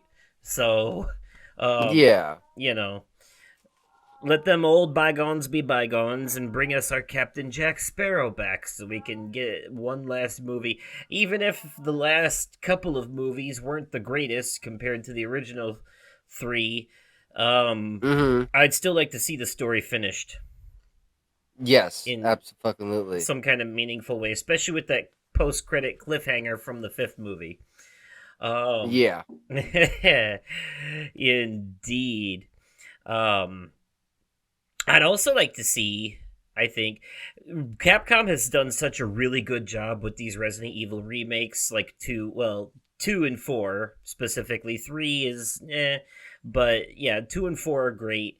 Um, I would like to see five and six eventually get the same treatment because, I mean, even though they still hold up graphically and the gameplay is all modernized, there are elements of them that could use some polishing. Some things could be rewritten. Some scenes could be handled better, and some gameplay could be updated. Atmosphere changed around. Put it on the new Resident Evil engine. So, um, but before five and six, I think they should remake Code Veronica because that game never got like a true. It got like a HD port on the PS3 and 360, and that's it. It didn't ever get like a true remaster or remake, and I think that game deserves it too because it's a very important part of the story. So Mm-hmm. that's one I would like to see. Before any others, what are some sequels or remakes that you are hankering for that you would really like to I've see got happen? I'm gonna take you for a spin for a second. Okay. I got a spin-off I want to see. Oh, okay. I mean, I guess that counts as a sequel, but okay. I think I speak for all Star Wars fans when I say I would love to see a standalone Yoda film. I want to see the origin of Yoda. Hmm. They did it for Han Solo. True. Why not do it? Why not do it for Yoda? That Han Solo movie unfortunately did not do well, but they did do it. I don't know if you speak for all Star Wars fans there, but I do agree that I do think more Yoda would always be a good thing. We don't get much of him anymore. Um, Yeah. Granted, we have his species in the Mandalorian with Grogu, but it's obviously Yes. not the same character. Um, Right. as Grogu's existence takes place after Yoda's death, basically. The Mandalorian takes place in between 6 and 7. Yes. In between 6 and 7. So And there's theory that Grogu was one of the younglings that was in that class when Anakin started going to the dark side in the Revenge of the Sith. I mean that would kind of make sense. That would kind of make sense, but there was also remember the between 6 and 7 also Luke tried to raise a new army of Jedi, and that's where Kylo Ren came from and betrayed him and all that. Mm-hmm. Yeah. That's true too. Like, But I think that takes place after the events of The Mandalorian. I can't be 100%, but I think Mandalorian, okay. timeline wise, Mandalorian leans closer to Return of the Jedi than it does The Force Awakens. Okay. I think, especially because it ties in with Book of Boba Fett. So Okay. yeah, there's an episode of Book of Boba Fett that's basically a Mandalorian episode that got snuck in there somehow. you know. So, okay, so that's okay. But back to the original question then. Any remakes or sequels specifically that you're hoping for? Any stories remain unfinished that you want to see the next part, or anything you thought was so good that it deserves a sequel, or any? I want somebody to pick up the fucking TV show Zoo, Okay. because canceling it after 3 seasons, leaving it on a cliffhanger like that shit pisses me the fuck off. Like, I really, really, seriously want somebody to pick this shit up. It's on Netflix. I want to watch it, but I don't want to get pissed off all over again. Yeah, get invested to a show you might not. Yeah. It was so good. It had so much potential. I think on that note, I wish somebody would write like a better third season of Hannibal. Like, because the first 2 seasons were really good, and the third season just did a complete tone shift and completely fell off. And I'm like, where is the like what happened? Somebody. I don't know. I don't know how they managed to do that. Like, it's almost like a completely different show. Like, take another stab at that one, folks. Back to the drawing board. But like any what am I thinking? Um, any older games or movies that you'd like to see, or even shows that you'd like to see get remade or even like rebooted, start fresh. Maybe a sequel.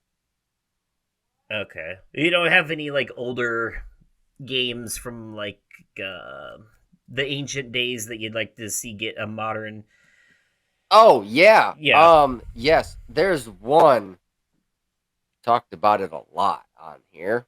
Oh, I would like to see. You already know. Um, I would like to see a remake from the ground up for Boogerman. yep. Yeah, I figured you would say that. I think keeping in that same vein, I would like to see either a remake um or an HD port of Earthworm Jim. Um Okay. like give it the same treatment that they did those Sega Genesis classics recently where they like kept them in their original form but just ported them over.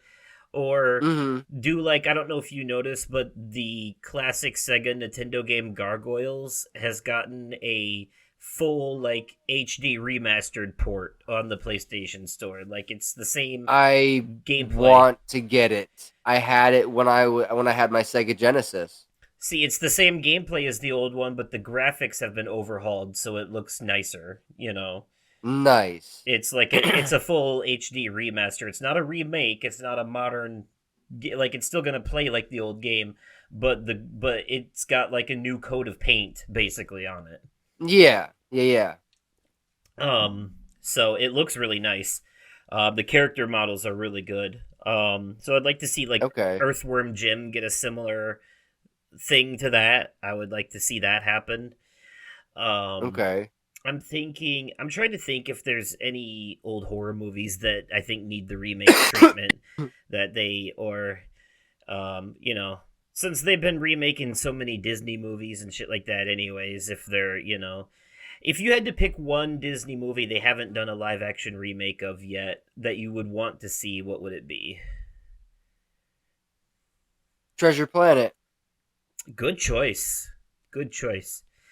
Um, yeah, for me, I feel like that movie is it didn't get the love it deserved. It was so underrated. I agree. Treasure Planet would be good. Can't you just see Tom Holland playing the main guy? Yes. Yeah, Yes. 100%.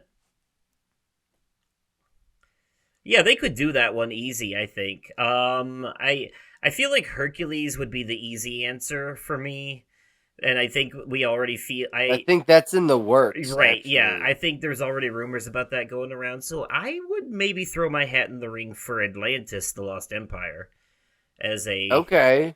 live action remake. I think we may have said something similar to this in the Disney episode last season, but um that would I just want the live action Lilo and Stitch movie.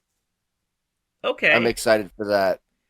Man, I hope that one get. I feel like that one is one that definitely works better as a cartoon. I hope they don't. It's if they're gonna do live action Lilo and Stitch, it needs to be like the They're detect. bringing back the original voice actor for Stitch. It needs to, That's the only reason I have high hopes for this.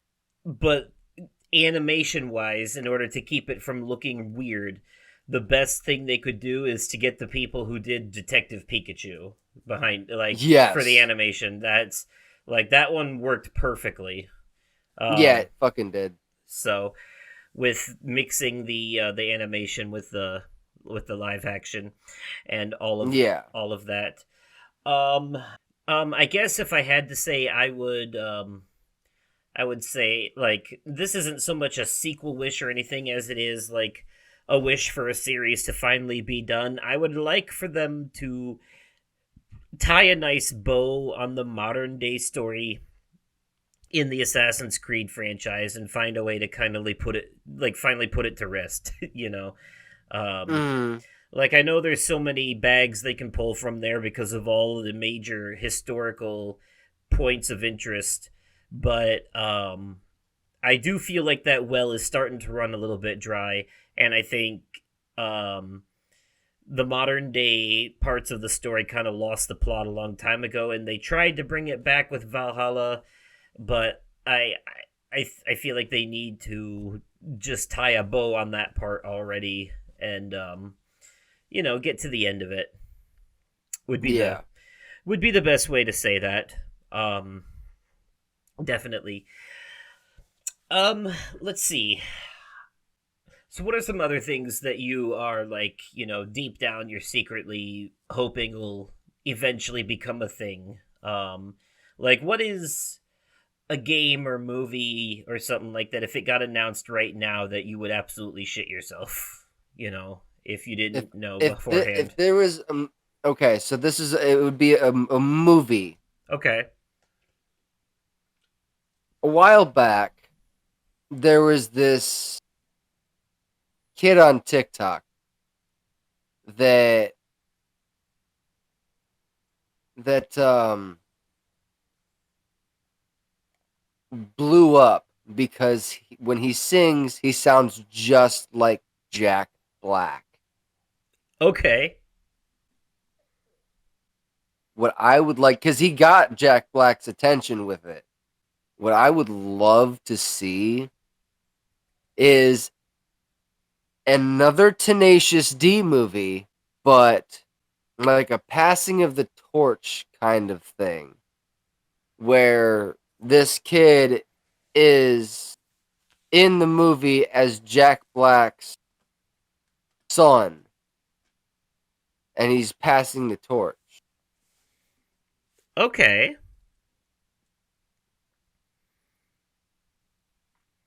That would be Yeah. that would be cool. Yeah. Yeah, I could see that. That would Hell that would be really cool. yeah. Hell yeah. Um Like a passing of the torch kind of th- thing. Yeah. this is less of a request for like a reboot or anything, and more of a wish for something that once existed to become available again. I would pay extra money if they would just put Disney's House of Mouse on Disney Plus at some point. You know, Fair enough. like I just come on, man. Like, how is that the one thing that's not on there? I mean, it took them long enough to add dinosaurs, uh, Bear in the Big Blue House, PB and J Otter, and Roly Poly Oly on there. That's true. That's true. Took That's them true. long enough because those were some of my favorites as a kid. Um, well, after years of being yanked around, I think another thing I'd finally like to see more of would be, and I know that we just got a rhythm game recently, and there's another mobile game coming up, but I'm looking forward to the next console entry, um, like full game entry in the series, Kingdom Hearts. Um, Okay. we got a teaser for Kingdom Hearts 4 that also brought in a character from one of the mobile games in it that showed Sora in like an alternate reality or something fighting Heartless. It looked like he was in Tokyo. Um and like real life Tokyo. And Okay. and that's all that we got so far for it, and that was like a couple of years ago. And we haven't heard shit since then. So I'm just, Right. but then again, like when Kingdom Hearts 3 was first announced to be in development, it took like another, what was it, like 6 years after the announcement before it actually came out. Yep. So I know it's gonna be a while, but like, yeah, quit yanking my chain and let's just get on with it. Yanking my chain of memories. Right. But also on that same note, I want to see a remake of Final Fantasy IX. I don't care as much about 8, but I want them to do what they've done with 7, and I want them to do that with Final Fantasy IX, because that is an underrated gem, I think. That was the last one for the PS1 before they went and did Final Fantasy X on PS2, which was the first one with voice acting. Mm-hmm. And the remaster of that one still holds up. I don't want them to touch that. That game is perfect. Leave it alone.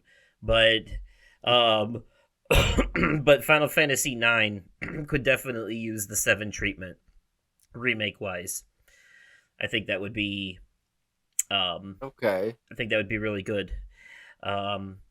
Since you're a wrestling guy, I have to ask, wishlist wise, what are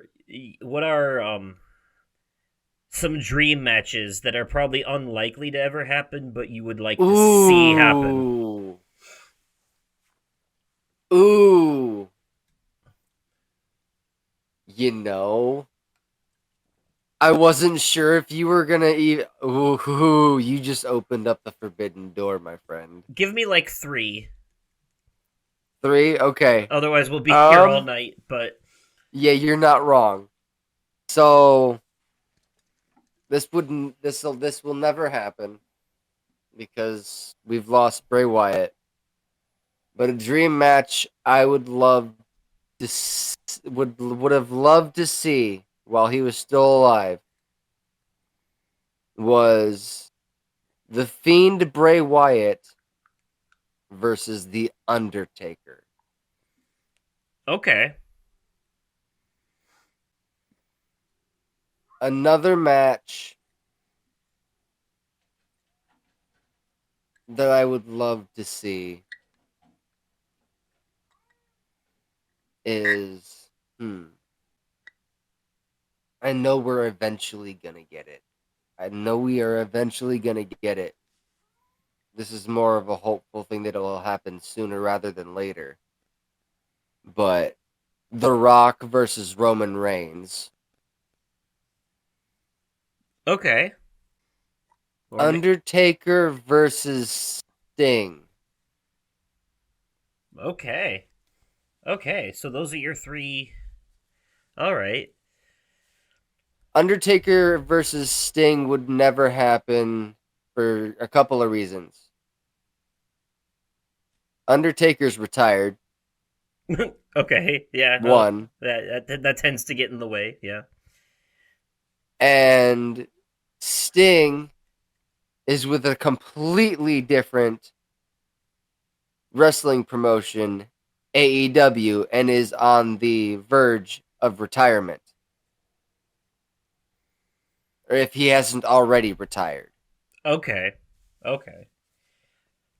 Ooh, excuse me. They're both old as shit, but I mean, they're So they're in good shape for their age. so I've got a good one here.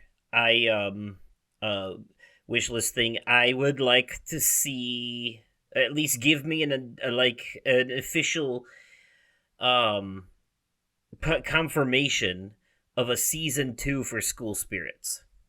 I would Okay. I would like to see that story continue. I thought this first season was really good, and I hope that they can look if Velma can get a second season, then this show definitely can. So somehow, against all odds, Velma is getting a second season. So Really? yes, even though like everyone in the whole planet except for you and three other people hated it. So uh I don't know. But I guess they're feeling I feel like they're just doing it out of spite at this point. So Right. um but I would like to see a second season to School Spirits because there are some shows they get a first season, I really like it, and then like they just kind of like fall off the radar. Like you don't hear anything about it for years, and you know 2-3 years go by, and you're like, is this show ever going to get a second season, or did it just not get renewed? you know, um, and that's one of those shows where I feel like it's been almost 2 years now, and I kind of want to know what's up. Oh no, it's been a year. Actually, it's been a year, but I would like to know what's up because it's been a year, and a year is usually when the next season comes out of a show. So you know, Mm-hmm. at least give me something. You know, Right. give me some kind of answer about what might be happening. Um, You you know what I would like to see remakes of? yeah, Remakes of? I would love to see remakes of the Homeward Bound movies. really, that's an interesting choice. Yeah. Another one that I really enjoyed when I was a kid that I would like to see a remake of Small Soldiers. Oh yeah, Small Soldiers should be redone with modern technology. That movie, you know, That movie was way the fuck ahead of its time. yeah, that was a very interesting movie. Or get some good stop motion animation going. Um, Yeah. a part of my wish list is more unique ideas for movies in general, but especially horror movies, and that's why I Hmm. sing the praises of stuff like Talk to Me and Late Night with the Devil, because those are unique and different. And Like your wish for a horror movie based on Hungry Hungry Hippos. yes, yes, that's still yes, but that wouldn't be a good one. That would be one of those so bad it's good movies. Like a Right. Yeah. B movie creature feature. But yes, that needs. I'd like to see that happen. Um, and but also like I want more good ideas. Like I think there's a lot of room for because stop motion animation can be creepy if it's done right. I think there's a lot more room for that. Bring back the Nightmare Before Christmas and Corpse Bride style animation. I want to see Oh yes, more of that please. again. Yeah, you Yes, know. please. Like Although there's Tim Burton did say he would never work with Disney again. fair enough, but I don't necessarily need it to be Disney. Coraline isn't a Disney movie. It's completely True. more stuff like Coraline. Bring that or what's another good example? Paranorman, Frank and Weenie, that kind of stuff. Mm-hmm. I'd like to see more stop motion animation be done. I know it's Yes. harder to do, but like Monkey Bone. that makes the product all the more better. Yeah. Monkey Bone was a Wall, hybrid. Was Wall, stop animation and live action. yeah, Wallace and Gromit. Um, Yep, Wallace and Gromit. there, Chicken Run. there's actually They, in, um, there's actually a video game coming out. I think next week it's going to be free on Game Pass called Harold Halibut, and it's in the same animation style as Wallace and Gromit, the whole game. So nice. yeah, so I'm actually looking forward to that. So yeah, more of that in all media. There's actually but specifically I want to see more stop motion animation related horror stuff because I think you can do a lot of creepy things with stop motion. Um Yeah. and there is a recent horror movie about a stop motion artist that starts being like haunted by her creations. It's really Really. yeah, I haven't seen it but like I've heard good things. What's Um it called?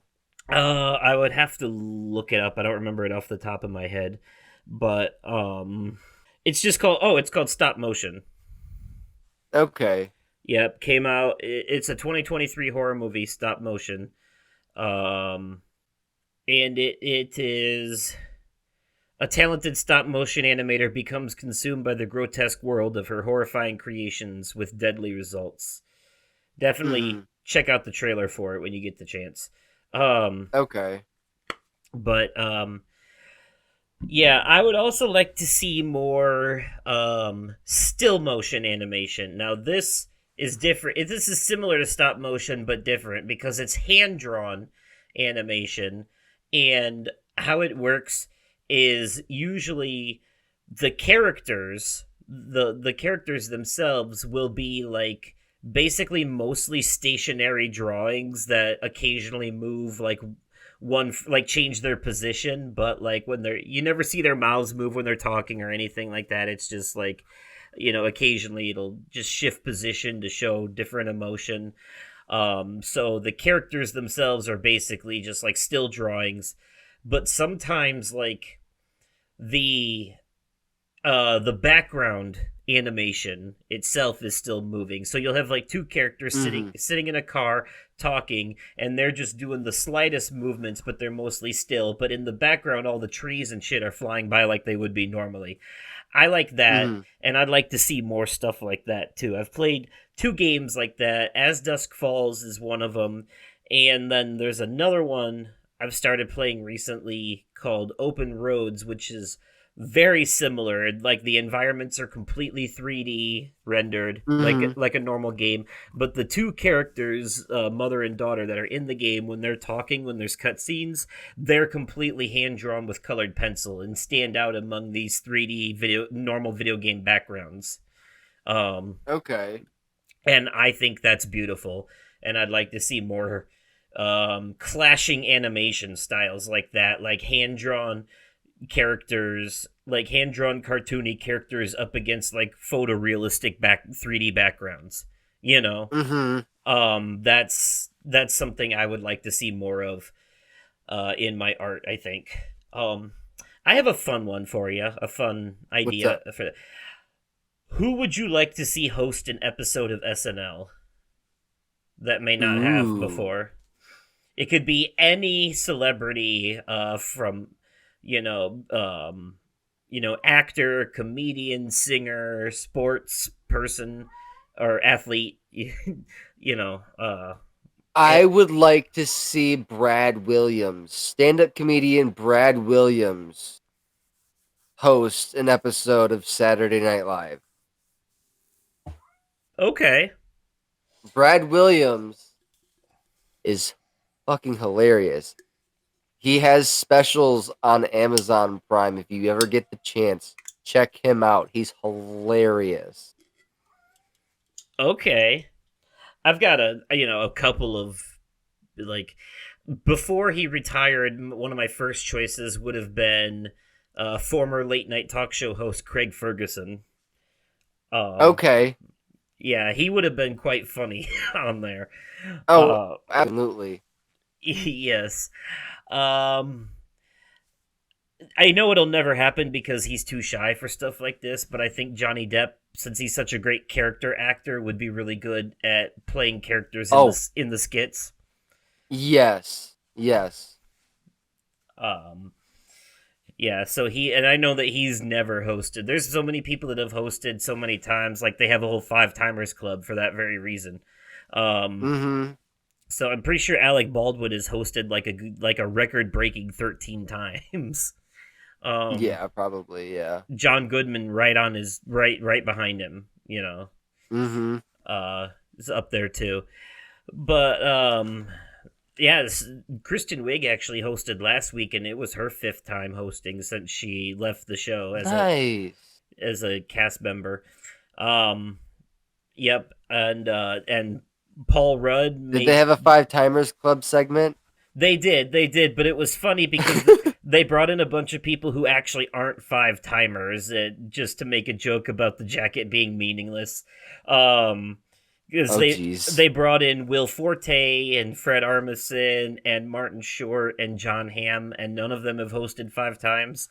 Um, Oh, jeez. they brought in Paul Rudd too, who has hosted five times. You know who I would like to see host Saturday Night Live as a collective? Oh, who? Steve Martin, Martin Short, and Selena Gomez. The They trio. The they trio basically from Only did. Murders in the Building. Huh? They basically did. There was an episode last season where Steve Martin and Martin Short hosted together. But was Selena Gomez there too? Uh, Cameos, not for the whole thing, but she was there. Okay. Gotcha. Okay. Yeah, yeah. I've never heard of a dual hosting job before, but they did it with Steve Martin and Martin Short. They did that. Those two are like comic geniuses together. It was either last season they did it or the first half of this season that they did it. Okay. Yeah, Steve Martin and Martin Short, I think, were the ones who did the two wild and crazy guys skit on Yes. SNL back in the day. Yes. Yeah, so, let's see. I'm trying to think who I would like to see on there. I would have said Billie Eilish before, but they actually finally had her on as a musical guest, and she participated in a skit. That was the episode Kate McKinnon hosted. Okay. Came back. There and is hosted. okay. There. This is Saturday Night Live related, but this was confirmed. But they're working on a Chris Farley biopic, and Josh Gad is set to direct. Oh, interesting. Okay. Yeah. You know what? That brings up a good question. What would you like to see, or who would you like to see have a documentary or biopic done about them or it? So it doesn't have to be a person. It could also be like a situation or a thing, like an unsolved mystery or a specific cult or something, or a person. Like what would you like to see what do you think is interesting enough to make a documentary about that hasn't been yet? I Or would. who? There's already been a documentary made, and I talked about it in my media corner, Bray Wyatt. But I would love to see a biopic for Bray Wyatt. Who would you want to play him in that? Since that's basically a movie. Ooh, ooh, ah, While you're thinking of that, quick oh my. side note about this: the most recent episode of Family Guy, like from earlier this week, they announced that Brad Pitt was gonna be in a biopic about Chris Christie, and Peter was mad because he's like, it should be a fat guy playing him, not some skinny Hollywood jerk. And so he protested the movie because cause he was fighting for fat representation. Um, Okay. it was pretty funny. It was like actually a really good message by the end of the episode, but. You'd like to see a biopic, but like you don't want you don't want them to announce the casting and you be like, that's the wrong choice, like. And don't say another wrestler. That's too easy. Jason Baker. He was Bray Wyatt's best friend, and he was the man behind the he's the creator of the mask that he'd made for the Fiend. Okay, but if you're gonna make a biopic though, you need to put like an actual actor in it. um, so like in terms of like actual known actors who would, I mean, just looking at the guy, I could think of a few people with beards, braids, and muscles that could probably. Jason Momoa comes to mind. He's too muscular. Yeah, but Hollywood Magic can fix that. You're not wrong. Um, yeah, that he comes to mind, and then, oh God, who is the the funny fat guy from The Walking Dead? Um, yeah, I think I wouldn't say Zach Galifianakis no. for any reason because his voice is too high pitched. Bray Wyatt had a raspy voice. Perhaps Joshua Hoover. After a lot of like makeup and stuff, his portrayal of Fat Joey in The Walking Dead looks similar. They just got to put a beard on him and give him braids, and he could do it. I think. Okay. But okay. Um, I had another before we wrap up, another fun one I wanted to ask you real quick. If you could pick if you could take a game, I mean, it doesn't have to be a game, but that would be the easiest thing to do this one with, and recreate it in a different genre. Like what would it be? Like I heard earlier, I was listening to something earlier, and a good example I heard was BioShock redone as an open world RPG instead of like it's more like linear first person shooter style. It would be more like Horizon, with like side quests and stuff. The city of Rapture being more alive, you know. Ah. Ooh. Shit. Or what do you think they should make a game of? Like, what should be adapted into a video game and what genre should it be? That's another good option. I think it would be really cool I think making a Sixth Sense video game Okay. would be interesting. And what kind of style would you like to see that done in? You know what? I would like to see it developed by Supermassive Games. I had a feeling you might say that. You'd like to see an Until Dawn style Sixth Sense game. Yes. Okay. I could see that, actually. I I could definitely see that happening. I'd like to see it. Give me But a that leads me to my next thing. Okay. I would like to see them either do a trilogy or turn it into a TV series. Find a kid that resembles Haley Joel Osment from when he was younger and do it as a TV series or a trilogy of movies and do the three books that I have Okay. Um and do it a direct like continuation of the Sixth Sense story. okay. Oh, what I think would be fun, and they kind of toy with this a little bit in Suicide Squad, but unfortunately, it's like one of the only good parts of the game. So it would be nice to see this expanded further, but like, give me a spin off to the Batman Arkham games, but like, where you're just like a regular thug. In fact, give me an asymmetrical multiplayer game similar to Friday the 13th, Dead by Daylight, Predator, all those, where it's four players are thugs trying to like rob a bank or loot a warehouse or whatever, kind of like Payday, and then Okay. one player is Batman trying to pick them off in the Batman Arkham style, like stealthy, like, swooping down and picking them up and stuff like that.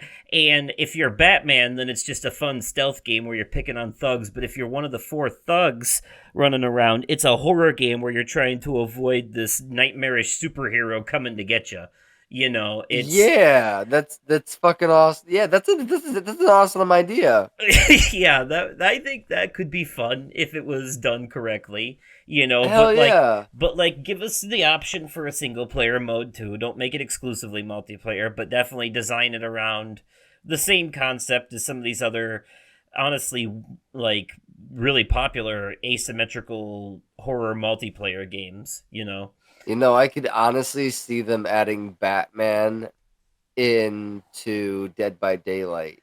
I couldn't because you gotta kill people. That would be the Batman True. doesn't kill. Yeah. That would be like the main like pass off here too, is that well the thugs can kill Batman but not easily. He's got like, bulletproof armor and stuff, like it'd take Yeah. a few times.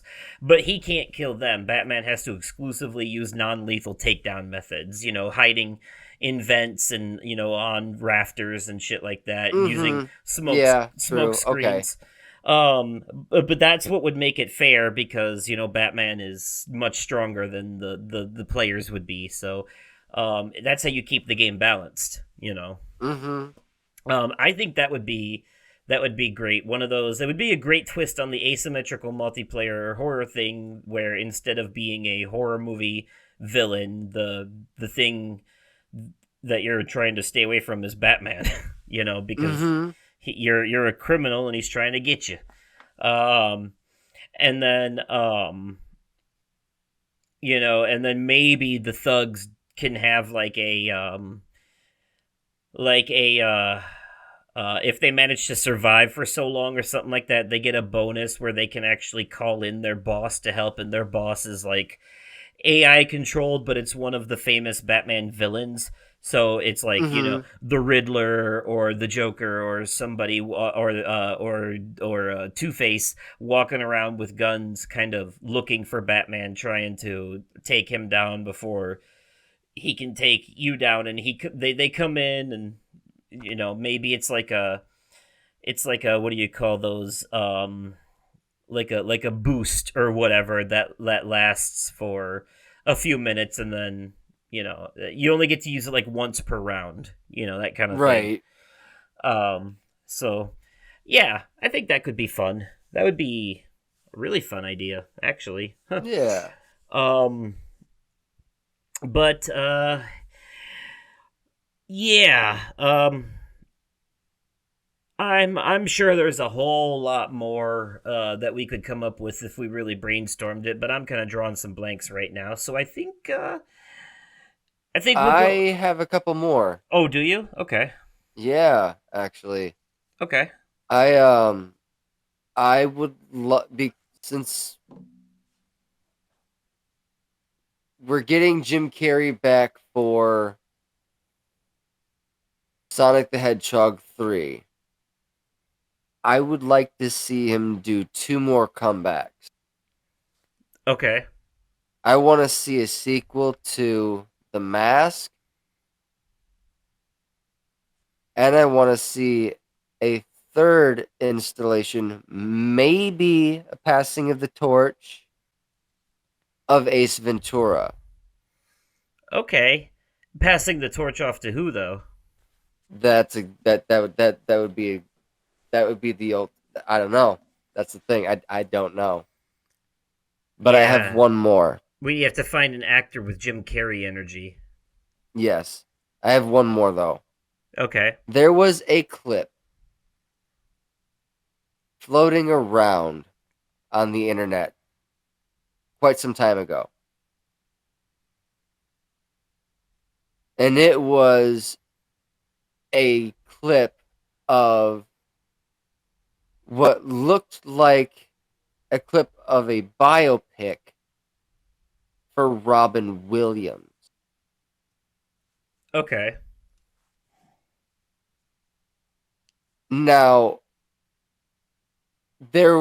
what brought this to my attention is I follow Zelda Williams on Twitter. And I had seen that she had posted something about people tagging her in this clip to stop tagging her in this clip. It's just upsetting her because, I mean, it's her dad. Right. Of course, it's going to upset her. And the energy that this guy had in this clip was spot on Mork from Mork and Mindy. I would absolutely love to see them expand on that clip and make a full-length biopic. I would also like to see them finally do Mrs. Doubtfire 2 with that same actor. Okay. Yeah. Yeah, that would be interesting. You know, Epic Rap Battles of History once did a George Carlin versus Richard Pryor, but they brought in other dead comedians too in part of it. Joan Rivers and Robin Williams both pop up and do lines by the end too. And the way it all comes together, it basically feels like a rap battle version of a Comedy Central roast where all these dead comedians are just roasting each other. Nice. In rap battle form, and it was really well done. And Bill Cosby's in there for like 3 seconds too, for some reason. Okay. But they don't let him get much of a line in because they're like, nope, you're canceled. Bye. I think Joan Rivers knocks him out with the lamp that the Robin Williams comes out of. So. Oh damn. Okay. Yeah, you have to check that one out. It's actually one of my favorites. And the Robin Williams lines at the end, like it's very well portrayed, and like all of his lines are like references to his like movies and shit. Okay. So, because like when he's making fun of Joan Rivers' plastic surgery, he's like, "You're 80 years old, but that nose looks brand new, nah new." shit like that. I think Epic Lloyd played Robin Williams in that one. He did a really good job. So Nanu. definitely worth checking out. Nice Peter played George Carlin, which he did a really good job on that one too. Okay. All the portrayals in that particular ERB are very well done. Like that's one of the few times where they not only got the impressions perfect, but also like the lyrics flow and the beats good, and like the whole thing is just flawless. I put that one up there with like the Pennywise versus the Joker one. You know. Okay. That's high praise. It definitely is.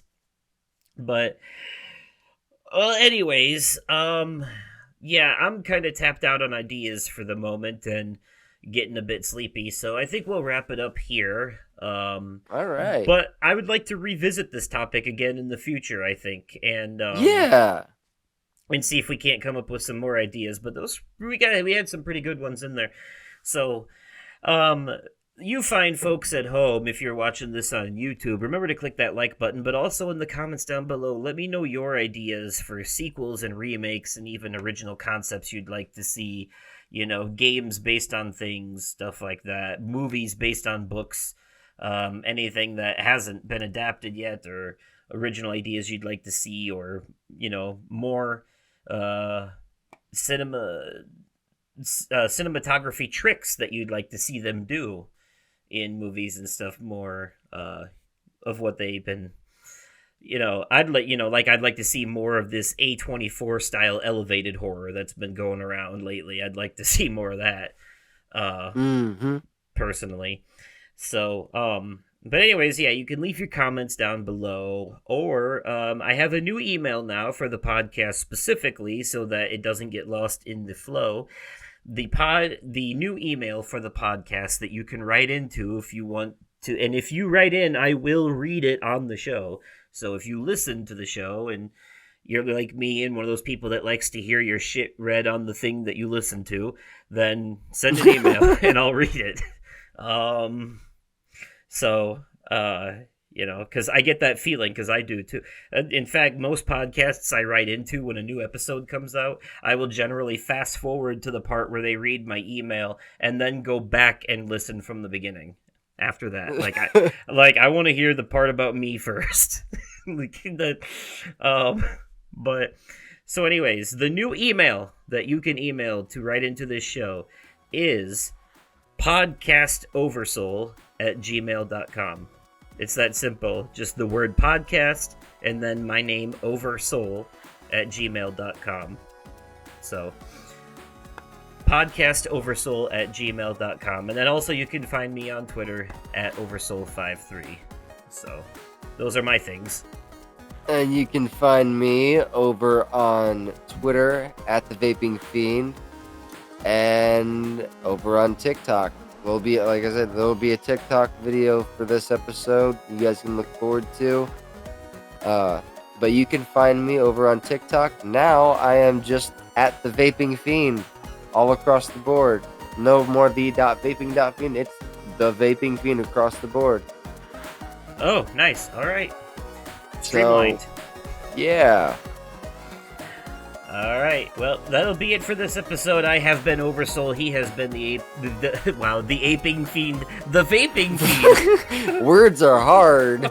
The going ape shit fiend. No, I have been Oversoul. He has been the Vaping Fiend. This has been our Whimsical Wishlists, and we will catch you in the next one. Goodbye, everybody. Bye.